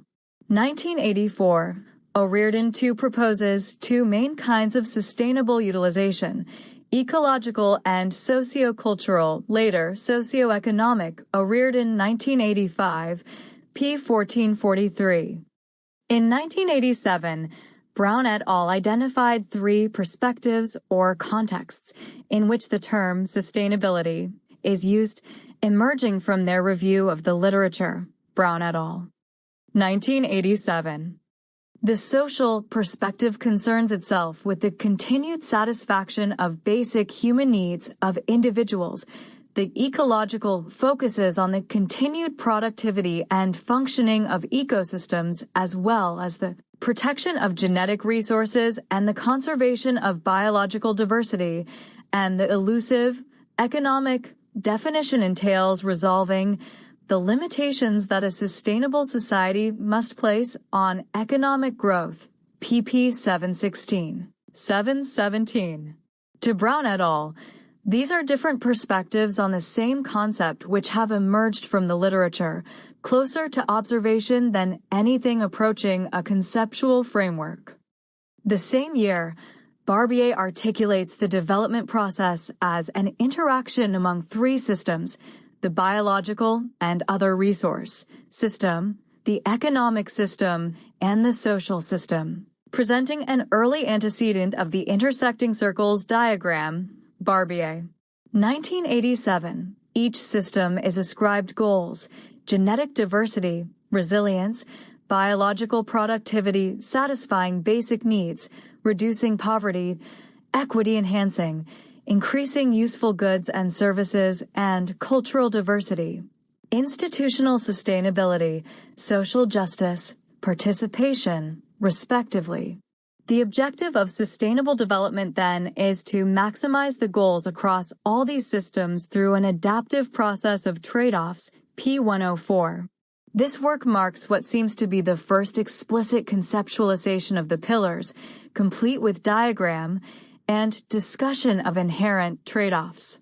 Indeed, it is claimed that Barbier first presented this as a result of a 1986 meeting within the IED, where he was working as an economist, proposing a more analytical approach to understanding sustainable development. Holmberg, 1992, p. 23. Barbier, too, identifies himself as the progenitor of the Venn diagram in a later work, Barbier and Burgess, 2017, at one point, referring to it as infamous Barbier 2011. Coughlin draws on Barbier, conceptualizing sustainability in terms of a set of goals relating to social, economic, and environmental subsystems. The relation of sustainability to other management goals such as resilience and economic efficiency is considered to be ultimately ideological in nature, and thus trade-offs occur both internally and externally. Coughlin. 1989. Dixon and Fallon differentiate between purely biological/physical and socioeconomic definitions of sustainability, which revolve around social and economic well-being, hinting at necessary structural changes to current economic activity. Dixon and Fallon. 1989. Lele distinguishes between two competing understandings of sustainable development: sustained growth, which he deems a contradiction, and ecologically sound development with implicit social objectives. Lele. 1991. Lele holds that the concept of sustainable development requires strong clarification, arguing for the need to reject attempts to focus on economic growth and to recognize the inadequacies of neoclassical economics. Hancock, 1993, approaches a three-pillar model in efforts to consider issues of health alongside sustainable communities. Hancock. 1993, Hancock argues for a shift in focus from economic development to a system of economic activity that enhances human development while being environmentally and socially sustainable, p43. A Venn diagram model is presented of health, or human development, being the confluence of three systems which meet several requirements: a community, which is convivial, an environment, which is viable and livable, with respect to the community, and an economy which is adequately prosperous, equitable, with respect to the community, and sustainable with respect to the environment. Superficially, this model is remarkably similar to contemporary models of the three pillars, but it presents the economy as subservient to the community and environment, rather than as an entity with which trade-offs must be made. Munising claims sustainable development encompasses three major points of view: economic, social, and ecological, whereby progress is best made via integration of their competing, non-comparable objectives. Further, three differing approaches to sustainability or sustainable development are articulated: the economic, which maximizes income whilst maintaining capital stock; the ecological, which seeks to preserve biological and physical systems; and the socio-cultural, which encompasses equity and participation. Munising, 1993. Yunlong and Smith develop Brown et al.'s three general definitions in reference to sustainable agriculture. They stress the need for integration, but do not elaborate on how this might be achieved. Yunlong and Smith, 1994. Altieri presents a version of the Venn diagram in his discussion of sustainable agriculture. Here, specific economic, social, and environmental goals are detailed, with the confluence representing agroecology. Altieri, 1995, p376. It has been suggested by Thompson, 2017, that Altieri draws on Douglas, 1984, in his articulation of these three domains. However, it should be noted that this diagram is absent in the first edition of Altieri's book, Altieri, 1987. Derived from a 1982 conference on agricultural sustainability in a changing world order, Douglas divides his contributors' perspectives along economic, biological, and cultural lines of thinking. Later reiterated with the subtitles Food Sufficiency, Resources, Technology, and Economics, Stewardship, Biology, Ecology, and Population, and Community, Justice, Participation, and Development.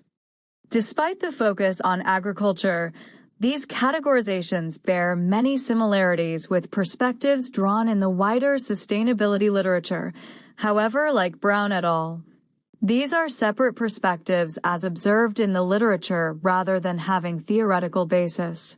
Altieri's work is placed here within the stewardship camp, yet his concluding chapter emphasizes the inherent linkages between the biological and socioeconomic problems of agricultural systems. He concludes, the requirements to develop sustainable agriculture clearly are not just biological or technical, but also social, economic, and political, and illustrate the requirements needed to create a sustainable society. Altieri, 1987, p199, 1995, p379. Biago describes sustainability as a methodology designed to maximize the vitality of social and environmental systems. Biago, 1995, p119. Economic methods of defining sustainability are described, along with biological, sociological, planning, and ethical methods, although Biago argues that a major restructuring of the economy is implied by economic methods.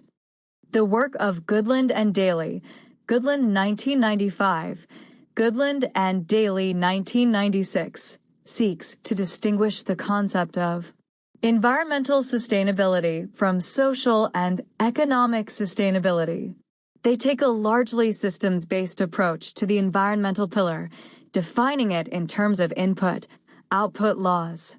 They are critical of what they perceive as the term sustainability becoming a landfill dump for everyone's environmental and social wish lists. Goodland and Daly, 1996, p. 1002. Contrasting to a holistic integrated approach, they argue that the three types of sustainability are clearest when kept separate, and that the disciplines best able to analyze each type of sustainability are different. Ibid. In contrast, Milne suggests that it is generally accepted that sustainability is about integrating social, economic, and ecological values, p. 137, but cautions a lack of agreement in interpretation, distinguishing between authors who call for balancing and those who prioritize the biological aspect. Milne. 1996. Milne leans towards the latter, concluding that sustainability requires the subordination of traditional economic criteria to criteria based on social and ecological values. The World Resources Institute, attempting to produce environmental indicators for sustainable development, argue that sustainability involves, at a minimum, interacting economic, social, and environmental factors, arguing that inadequate attention has been given to the latter, pp. 2-3. They too argue that sustainable development is that which attempts to reconcile or establish a balance, p. 31, between these factors. Hammond et al. 1995. McNaughton and Jacobs, 1997, argue that the general model of sustainable development, which emerges from the literature, emphasizes trade-offs between economic growth, deteriorating environmental conditions, and a decline in the quality of life. McNaughton and Jacobs, 1997. The authors argue for a model whereby economic welfare is a component of the quality of life, which in turn is ultimately constrained by environmental limits. Such a nested model, as presented to the right of Fig.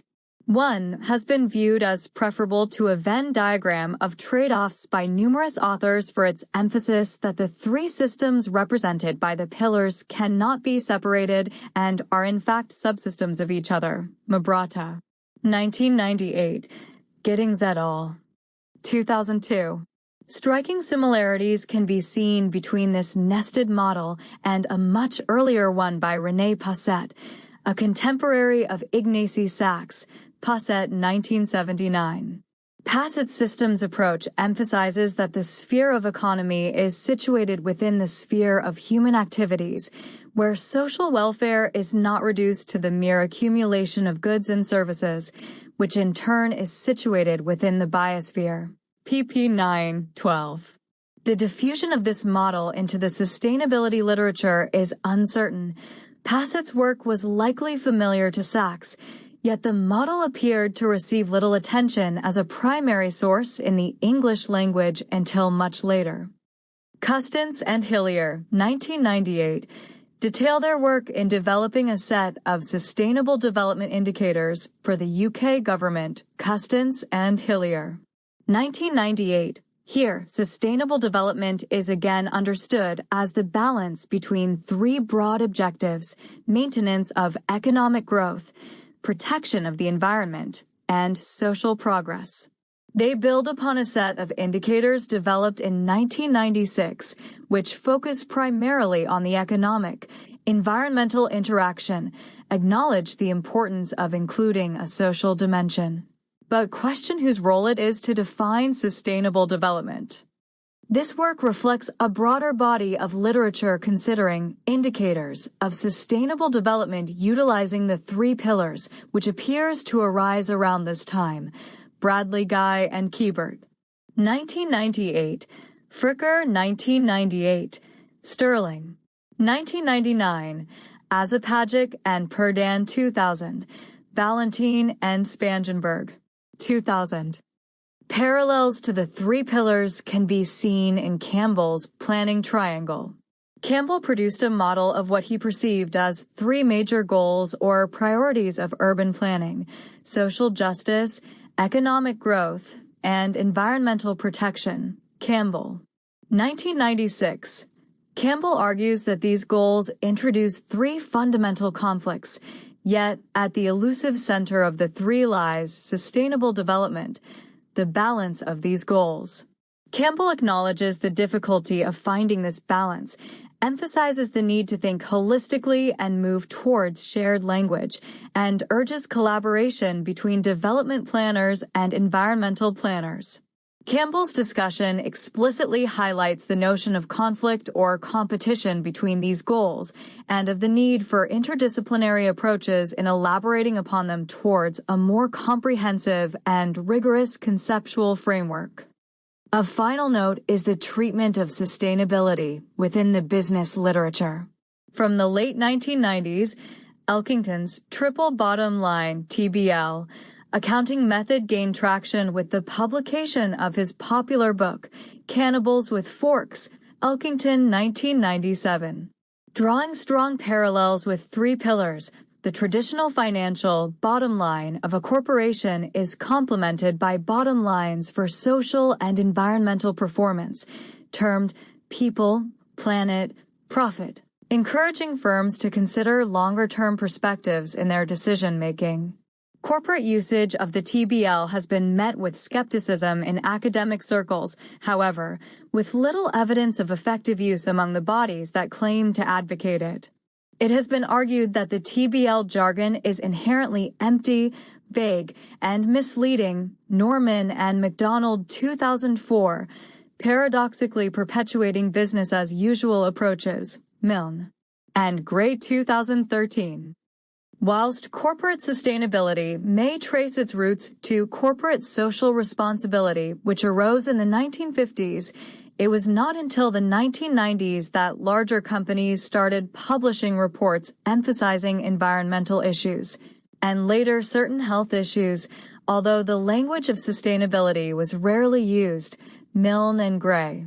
2013, numerous sustainability accounting methods predate the TBL, yet Elkington's work appears to mark the first use of a three-pillar conceptualization here, Lamberton.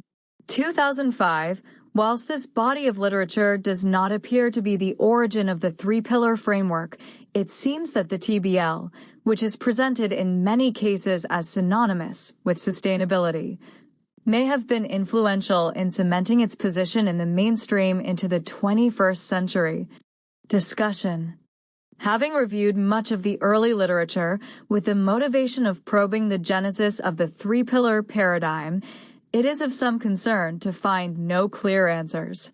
Whilst the work of Barbier, 1987, appears to provide the origin of the widespread circles diagram and provides a framework to encourage maximization of the goals of three systems subject to implied trade-offs, it differs from later uses, most notably in its treatment of the economic system. The three-pillar formulation itself, however, predates Barbier, at least implicitly, appearing in the IUCN's 1980 World Conservation Strategy, O'Riordan, 1985. The contemporaneous Brown et al., 1987, as well as in works preceding the language of sustainability, such as the discussions of eco-development by Sachs and Passett's 1979 work. Of the various works discussed here, it is possible to broadly distinguish between two ways in which the pillars have been conceptualized.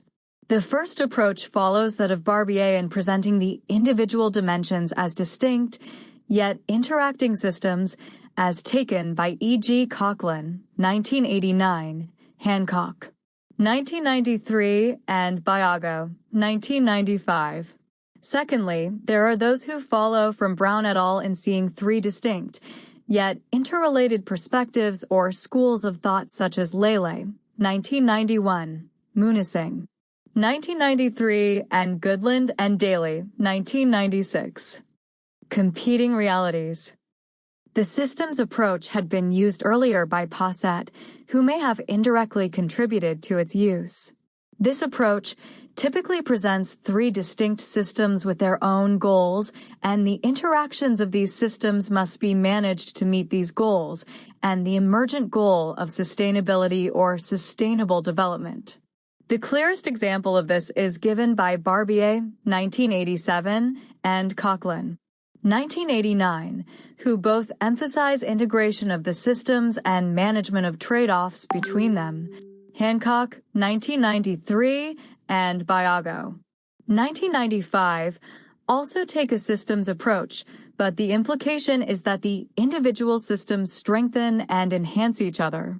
Campbell, 1996, also emphasizes reconciliation. Here, we would place the approaches taken by the UN and IUCN who, whilst generally avoiding the language of systems, talk about these individual dimensions having specific goals. In a similar vein then too, Munising, 1993, Altieri, 1995, Milne, 1996, and Custance and Hillier, 1998, all discuss the integration and balancing of goals, whereas Macnaghten and Jacobs, 1997, use the language of trade-offs. The language involved here frequently invokes the need to integrate, balance, and reconcile the pillars without necessarily articulating what this means in practice, whether this requires uncomfortable trade-offs, or not appears to depend on the level of optimism the work in question is pitching for. This missing link between theory and application is problematized by Barbier and others in a later work, Barbier and Marcandia 2013, p38, Barbier and Burgess. 2017, it is difficult to make decisions about trade-offs without knowing the implications of such choices, and whilst they offer a utility maximization approach, it remains value-laden. There thus appears an uncomfortable gap between under-theorization on the one hand and making necessary political value judgments to allow for application on the other. Alternative to a systems interpretation are the authors who talk about the three pillars as distinct perspectives of sustainability.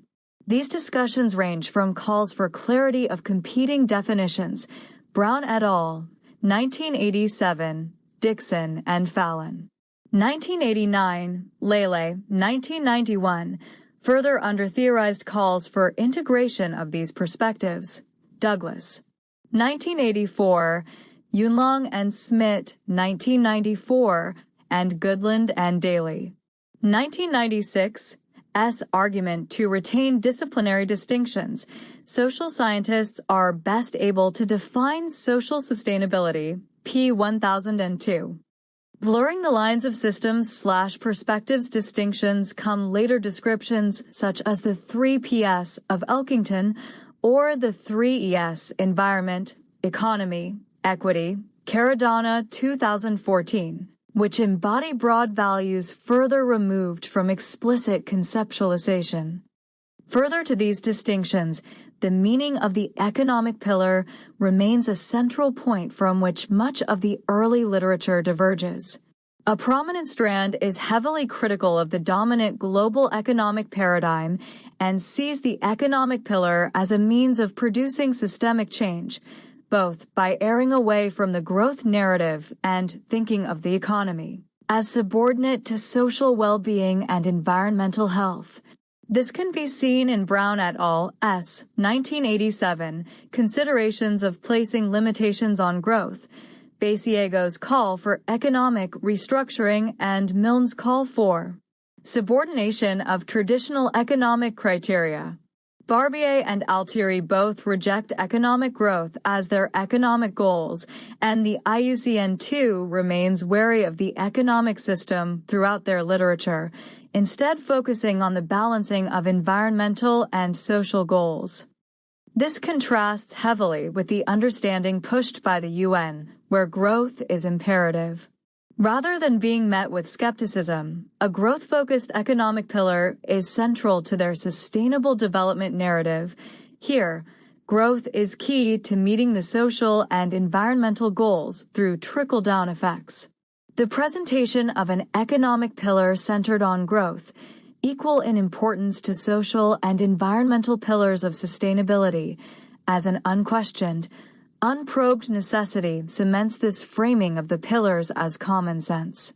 A lack of a clear conceptual basis acts further to hide this framing from critique, allowing for broad consensus from institutional actors that would otherwise have conflicting priorities. This highlights the problems of under-theorized calls for integration and balancing of the pillars without the acknowledgement that any attempt to do so in practice is value-driven. Historical emergence? It can be argued that many of the conflicting conceptualizations of the three pillars and sustainability itself can be attributed to the historical origins of this body of literature. As has been suggested above, the historical roots and emergence of sustainability is far from a straightforward narrative. Indeed, Kidd identifies 6 distinct but related strains of thought feeding in Kidd, 1992, and there are arguably more. It is here that we can begin to see the origins of why the sustainability literature is so broad and confusing. As Kidd argues, it is deeply embedded in fundamentally different concepts.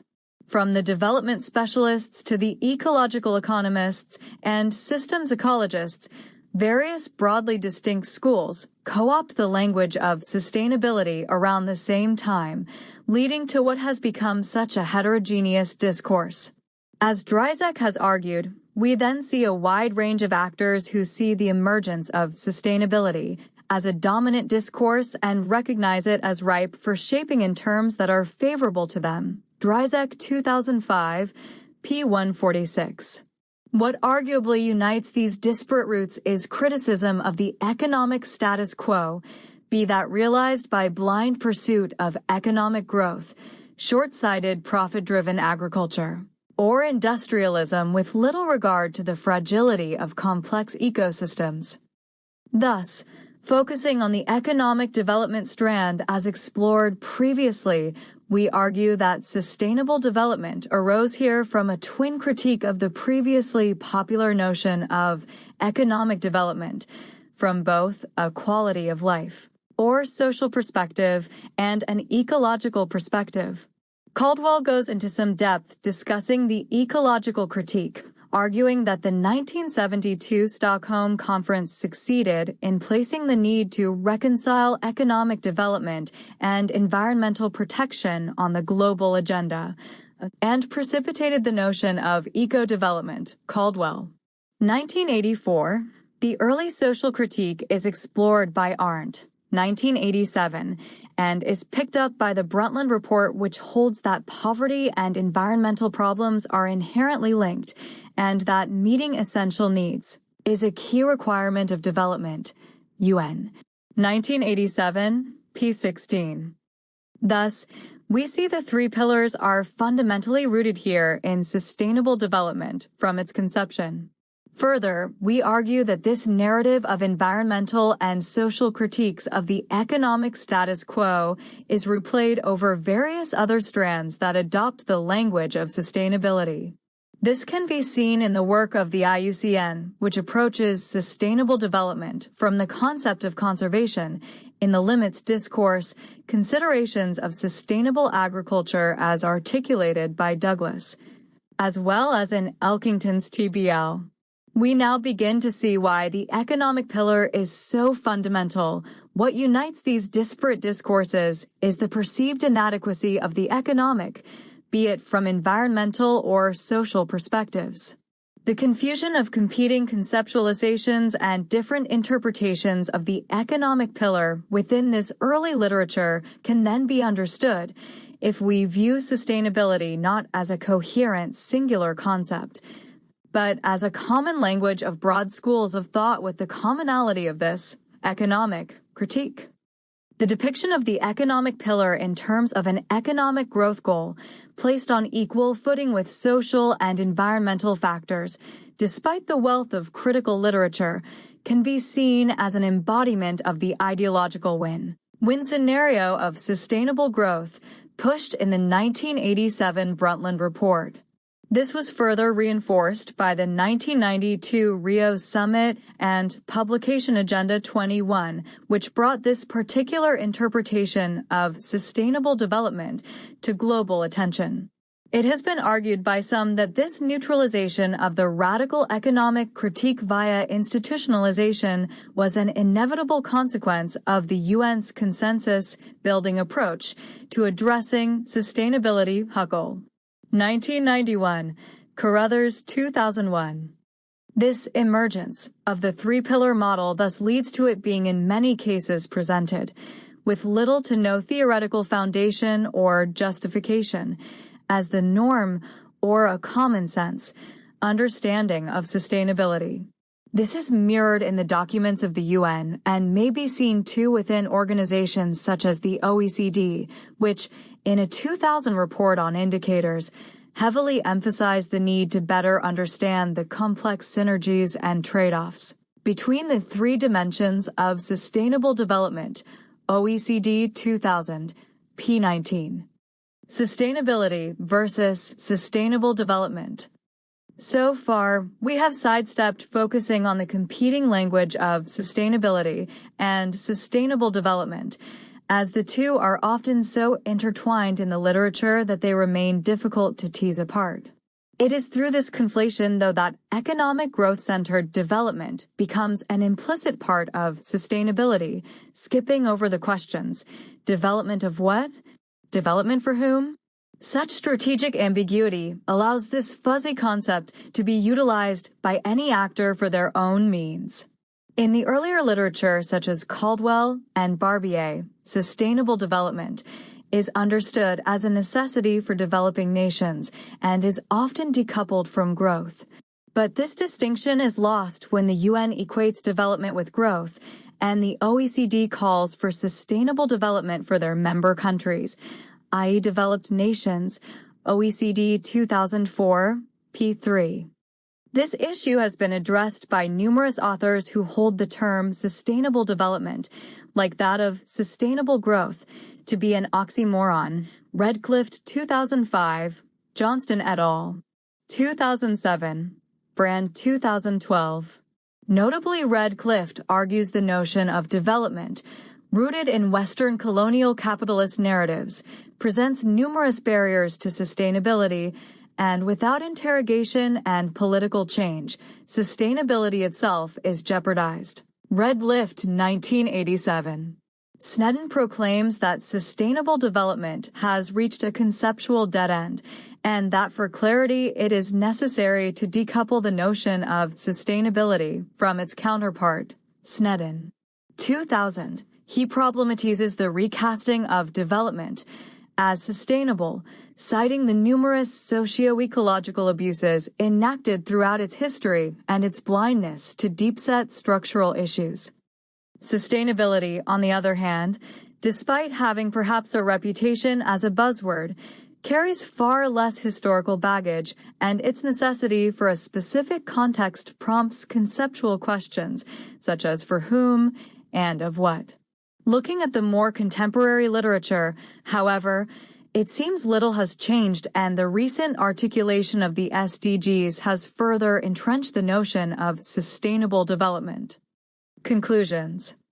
In seeking to clarify the origins of the notion of the three pillars of sustainability, we have shown that the conceptual foundations of this model are far from clear, and there appears to be no singular source from which it derives.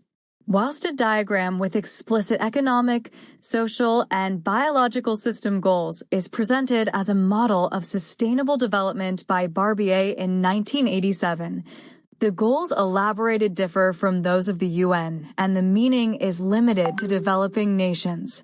Further, an implicit notion of these three pillars predates this, appearing in work by the IUCN and in consideration of eco-development.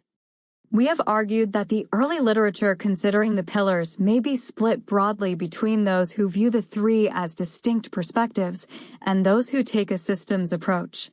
Within these formulations, there lacks a commonality in how interactions are treated, whether trade-offs occur or mutual reinforcements are made. The implications of integration here are often under-theorized, leading to the value judgments necessary for application often slipping by unnoticed and depoliticized. This is seen most clearly as the major source of disagreement stemming from the treatment of the economic pillar. By drawing on Kidd's argument that the discourse is fundamentally rooted in different schools of thought who have all adopted the common language of sustainability, we suggest that this presents itself as the source of much confusion and competing conceptualization. Central to these distinct schools, however, can be seen a broad critique of the economic status quo, both from ecological and social perspectives. Focusing on the development literature has allowed us to present an example of twin ecological and basic needs critiques of economic development from the 1960s, crystallizing into three pillars of sustainable development. In the 1980s, we have then argued that this narrative is replayed across various other schools of thought under the language of sustainability, such as those considering agriculture or conservation.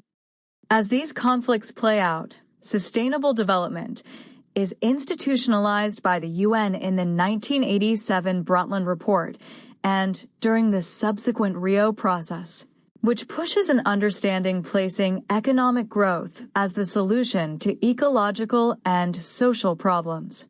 This win-win approach reflects the biases inspired by their intergovernmental consensus building remit, and effectively neutralizes much radical critique by depoliticizing sustainability and presenting three sets of equally important economic, social, and environmental goals as benign necessity. This notion is further entrenched by the blurring of the language of sustainability and sustainable development, such that economic development remained an implicit, but inadequately formulated, part of sustainability. A consequence of the lack of rigor in the theoretical underpinnings of sustainability and the three-pillar paradigm is the difficulty in producing operational frameworks for the characterization of sustainability, which remain rooted in theory. Such applications would necessarily be context-specific, requiring careful consideration of both spatial and functional boundaries. Although the targets and indicators associated with the UN SDGs are encouraging, a lack of detail is given to a transparent, rigorous theoretical foundation in which to ground them and the value judgments that have been made along the way. Despite this paper being mostly retrospective, focusing upon historical literature, it brings to light important issues that are still relevant today. There remains an urgent need to critically examine the models we employ for understanding. The inherently political nature of sustainability can often be forgotten, and we should be careful to avoid reproducing models without carefully considering their theoretical basis and the embedded ideology within them. Finally, it should be remembered that sustainability, through its complex and disparate historical origins, remains both context-specific and ontologically open, and thus any rigorous operationalization requires explicit description of how it is understood. Abstract. Aim. There is an existing gap in the literature that addresses the importance of risk management as a tool for sustainability in the winemaker's activities and operations. The purpose of this article is to propose a risk management framework for the South African wine industry that can be used as a tool for sustainability. Setting. The study comprised 10 participants at 5 wine-producing estates located in the 5 different wine-growing areas within the Stellenbosch region. Method. The study is exploratory in nature, adopting a case study approach. Interviews with wine producers in the Stellenbosch region of the Western Cape province of South Africa were conducted in order to identify the various risks they face. Result: a thematic analysis was used to analyze the data. The 4 steps of risk management were used as a reference point and to underpin the proposed risk management framework. The study was done using the Supply Chain Operations Reference Model, which is divided into 6 process categories, namely plan, source, make, deliver, return, and enable. Conclusion. The article makes a twofold contribution. Firstly, wine producers might use the proposed framework to identify and mitigate their risks and thus as a tool for sustainability. Secondly, the proposed framework is expected to contribute to the existing body of knowledge on risk management and sustainability. Keywords: sustainability, risks, risk management framework, wine producers. Introduction. Sustainability can be defined as the survival of a business, requiring the successful integration of economic, social, and environmental aspects. Sustainability is likely to be achieved by a business that manages and integrates economic principles, maximizing welfare and improving efficiency, and social, equity principles, and environmental strategies, conservation of resources. Arnold 2017, Rauter, Perlvorbach, and Baumgartner 2017, Schaltegger, Ludig, Freund and Hansen 2012. Many businesses, including the wine industry, face significant challenges in tackling global warming, protecting ecological support structures, conserving energy and resources, and sustaining functioning societies. Arnold 2018. Santini, Cavici, and Cassini 2013. Thus, unsustainable management decisions and the neglect of social and environmental issues will prevent businesses from improving in terms of sustainability. Arnold 2017, Schaltegger et al. 2012. The wine industry participates in and is committed to sustainability as is evidenced in an extensive and expanding body of academic literature, Santini et al. 2013. In South Africa, the industry leads the world in production integrity. Since 1974, the Wine of Origin Scheme has certified that the labels stating where the grapes originate from, the vintage year, and the variety are correct and valid. In 1998, guiding principles on sustainability were established, and it is estimated that 95% of the wine growers follow these principles, WOSA 2021a. Furthermore, South African wine producers are mindful of conservation. Around 45,000 hectares of land is owned by grape farmers who are Worldwide Fund for Nature Conservation Champions, and 22,000 hectares of this is held as part of the Cape Floral Kingdom, WOSA 2021a. The South African wine industry contributes significantly to the country's economy. It employs 269,096 people across the entire wine industry and accounts for 4% of global wine production, making it the world's 8th largest wine producer, WOSA 2021b. In 2020, the various operations and value-added activities of the wine supply chains contributed over our 55 billion, or 12% of South Africa's GDP, WOSA 2021b. Achieving sustainability in the wine industry is complex, as wine producers operate and compete in a highly traded local and international wine market. All activities that are carried out on a wine farm relate to sustainability, financial and environmental activities, as well as all aspects of human resources, employees, and the surrounding community. Santini et al. 2013. For a business to be sustainable in the short and medium term, it needs to understand its potential business risks, as these are recognized as one of the largest threats to sustainability. Thus, risk management, as a tool, may lead to improved competitiveness and financial performance. Giannakis and Papadopoulos 2016. Sustainability opens up a variety of research possibilities, including the development of a risk framework that can be used as a tool. It is relevant in South Africa that Principle 11 of the King IV Report on Governance observes that the governing body should govern risk in a way that supports the organization in setting and achieving its strategic objectives. Institute for Directors, Southern Africa 2016. The report further recommends practices for conducting risk management and for measuring the performance and sustainability of a business from an economic, social, and environmental perspective. While the King IV report lays down principles that all JC-listed companies are required to adhere to, its recommendations aim to cover all businesses, regardless of their size. The study contributes to the current body of knowledge by addressing the gap that exists in literature on the importance of risk management as a tool for sustainability in the wine producer's operations. Supply chain risk assessment and management is an important concept for handling risks within the supply chain, and this approach is gaining momentum across supply chains, NVUBU and NOD 2020. Although South African wine producers are aware of the risks they face, the severity of these risks, and the measures they take to mitigate those risks, they do not conduct formal risk assessments, NOD and Badenhorst Twice 2020. This lack is not unique to wine producers and the wine industry, and applies to small and medium enterprises, SMEs, in general.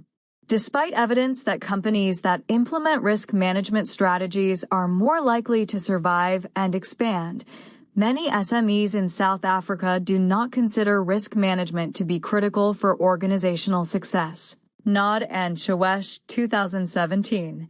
There is, moreover, a lack of research exploring the sustainability-related risks in an integrated manner and developing risk management strategies to treat these risks, Giannakis and Papadopoulos 2016. Within this context, the purpose of this article is to present a risk management framework that may be used as a tool for sustainability for the South African wine industry. In this article, sustainability refers to the survival by a business managing and the integration of its financial, social, and environmental strategies, together with risks, responsibilities, and opportunities. The operational framework suggested by Nod and Shawesh, 2017, focused on 4 risk management process phases, namely risk identification, risk evaluation, risk response, and risk monitoring and control, was used as a starting point and served as the foundation of the framework presented in this article. The data were collected through in-depth semi-structured interviews with participants at selected wine producers who grow crops and use it to produce wine. The different categories of risks were defined and are incorporated in this proposed framework. Theoretical background. Risk management.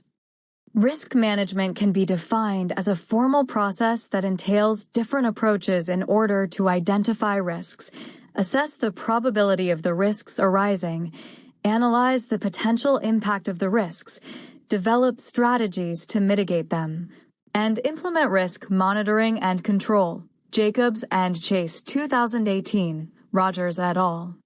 2015. These observed steps from the definition provide managers with strategic knowledge to help them select risk mitigation strategies that improve their business's overall performance. Simba et al. 2017. However, it is important that risk management is carried out in an economical and cost-effective manner in order to manage risks efficiently. Badenhorst Twice, Ben Biljon and M. 2017. Each step in the management of risks is described below. Risk identification. The identification of the risk is the first step in the risk management process.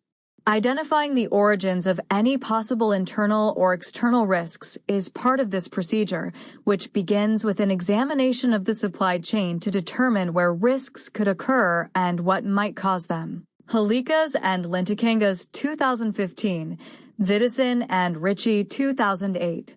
Simba et al.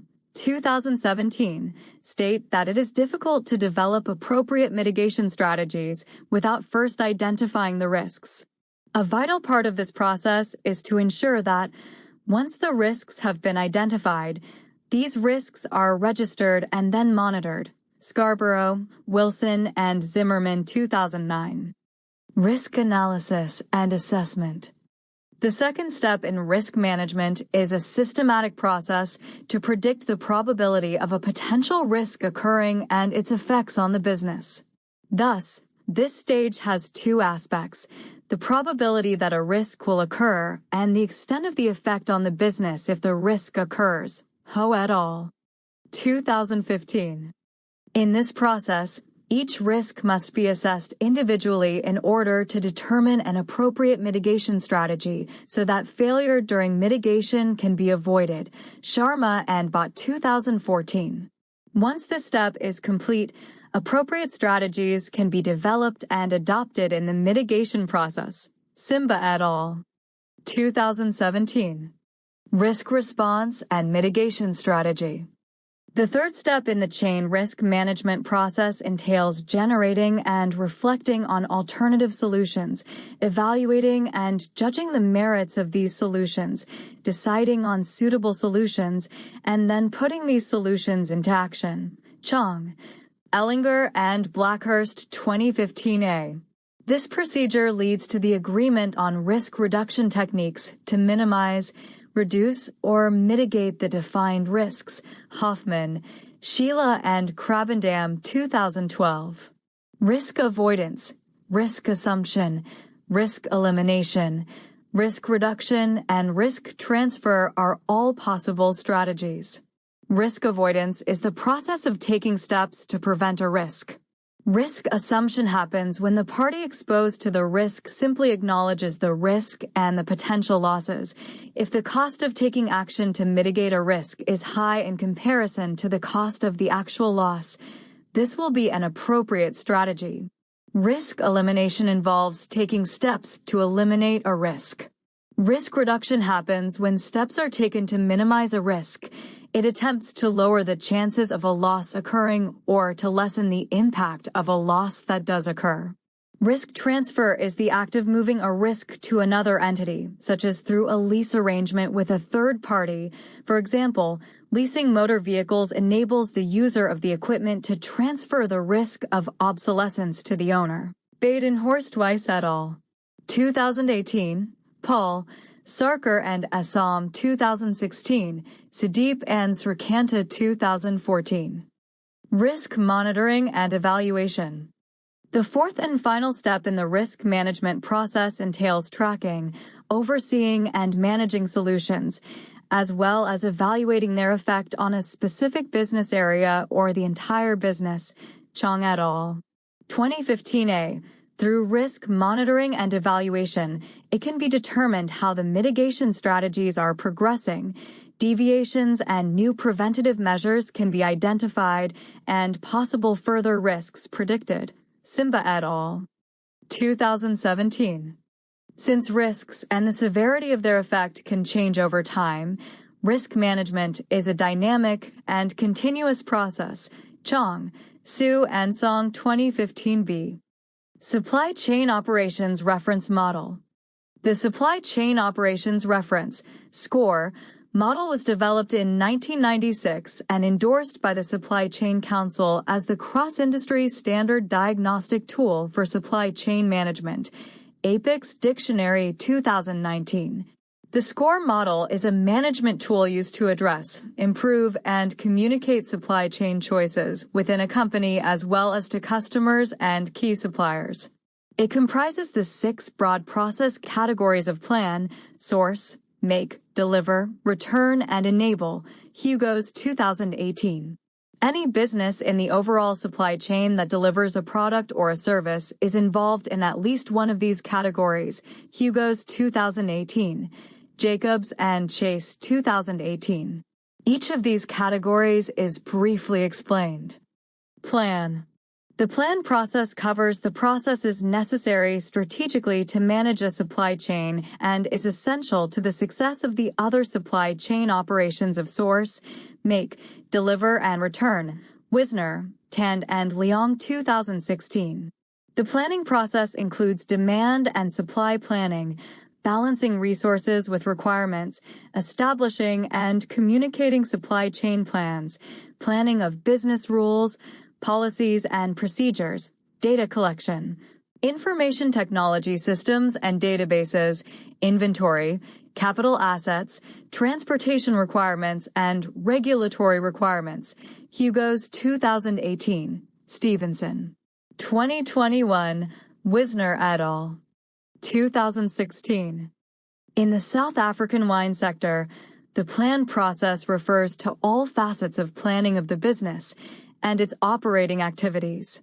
This category covers planning for the business and its operations of the farm and crop management, deciding on the procurement plan, establishing the bottling and packaging strategy, and projecting the sales and distribution of the wine. Nod 2019.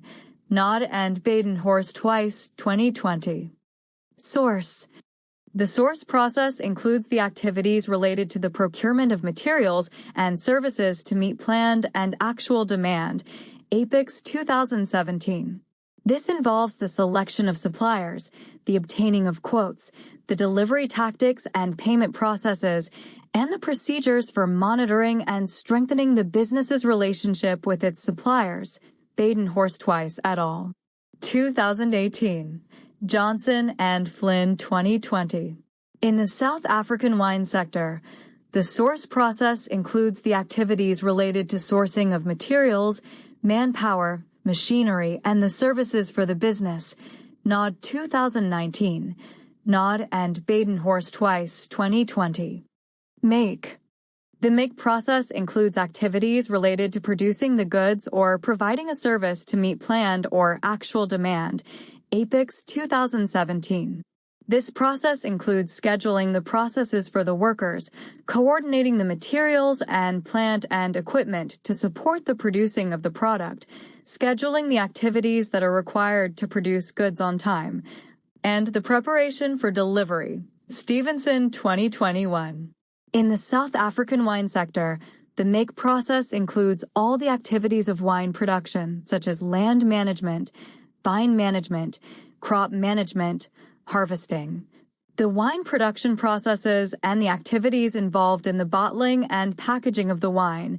Nod 2019. Nod and Badenhorst Twice 2020. Deliver. The deliver process is also known as the logistics aspect of the supply chain. Transporters are chosen to transport finished goods to storage warehouses and customers. These operations include activities such as planning and arranging the flow of information and goods through the supply network, designing and running a warehouse network, and managing the information systems that handle customer orders. Johnson and Flynn 2020. In the South African wine sector, the deliver process includes all aspects of sales, customer invoicing, warehousing, sales, transportation of the wine to the distributor or customer, and after-sales service. Nod 2019. Return. The return process provides support for customers who have problems with delivered products. Apex 2017. This process deals with returning or receiving defective products and excess products from customers. Hugo's 2018. Jacobs and Chase 2018. Wisner et al. 2016. In the South African wine sector, the return process includes product returns and excess stock not required by the customer. Nod 2019. Nod and Badenhorst Twice 2020. Enable. The enable process involves actions that support the design and management of the supply chain's planning and execution processes. The enable process of management activities, organizing and controlling, like the planning component, covers the whole supply chain and the other activities of source, make, deliver, and return. Apex 2017. Examples include managing activities such as establishing and planning, maintaining, and monitoring information relationships, resources, assets, business rules, and contracts required to operate supply chains. Apex 2017. Wisner et al. 2016. In the South African wine sector, the enable process includes the support, design, and management of the planning and execution processes of the supply chain. Nod 2019, Nod and Badenhorst Twice 2020. Combining the 6 processes and their underlying activities is important to provide a quality product or service at a reasonable price. These 6 processes also provide a basis on how to manage and improve the components within the supply chain. Risk exists in each of these 6 processes. The 6 process categories of source, make, deliver, return, and enable were used as the framework to examine the risks within the wine industry supply chain. Operational Framework. Nod and Chouesh 2017 present an operational risk management framework that SMEs could use. Figure 1. The 4 risk management process steps, namely risk identification, risk assessment, risk response and mitigation, and risk monitoring and control, form the foundation of this framework, presented across the tops of the table. Figure 1. The rows down the left side of the framework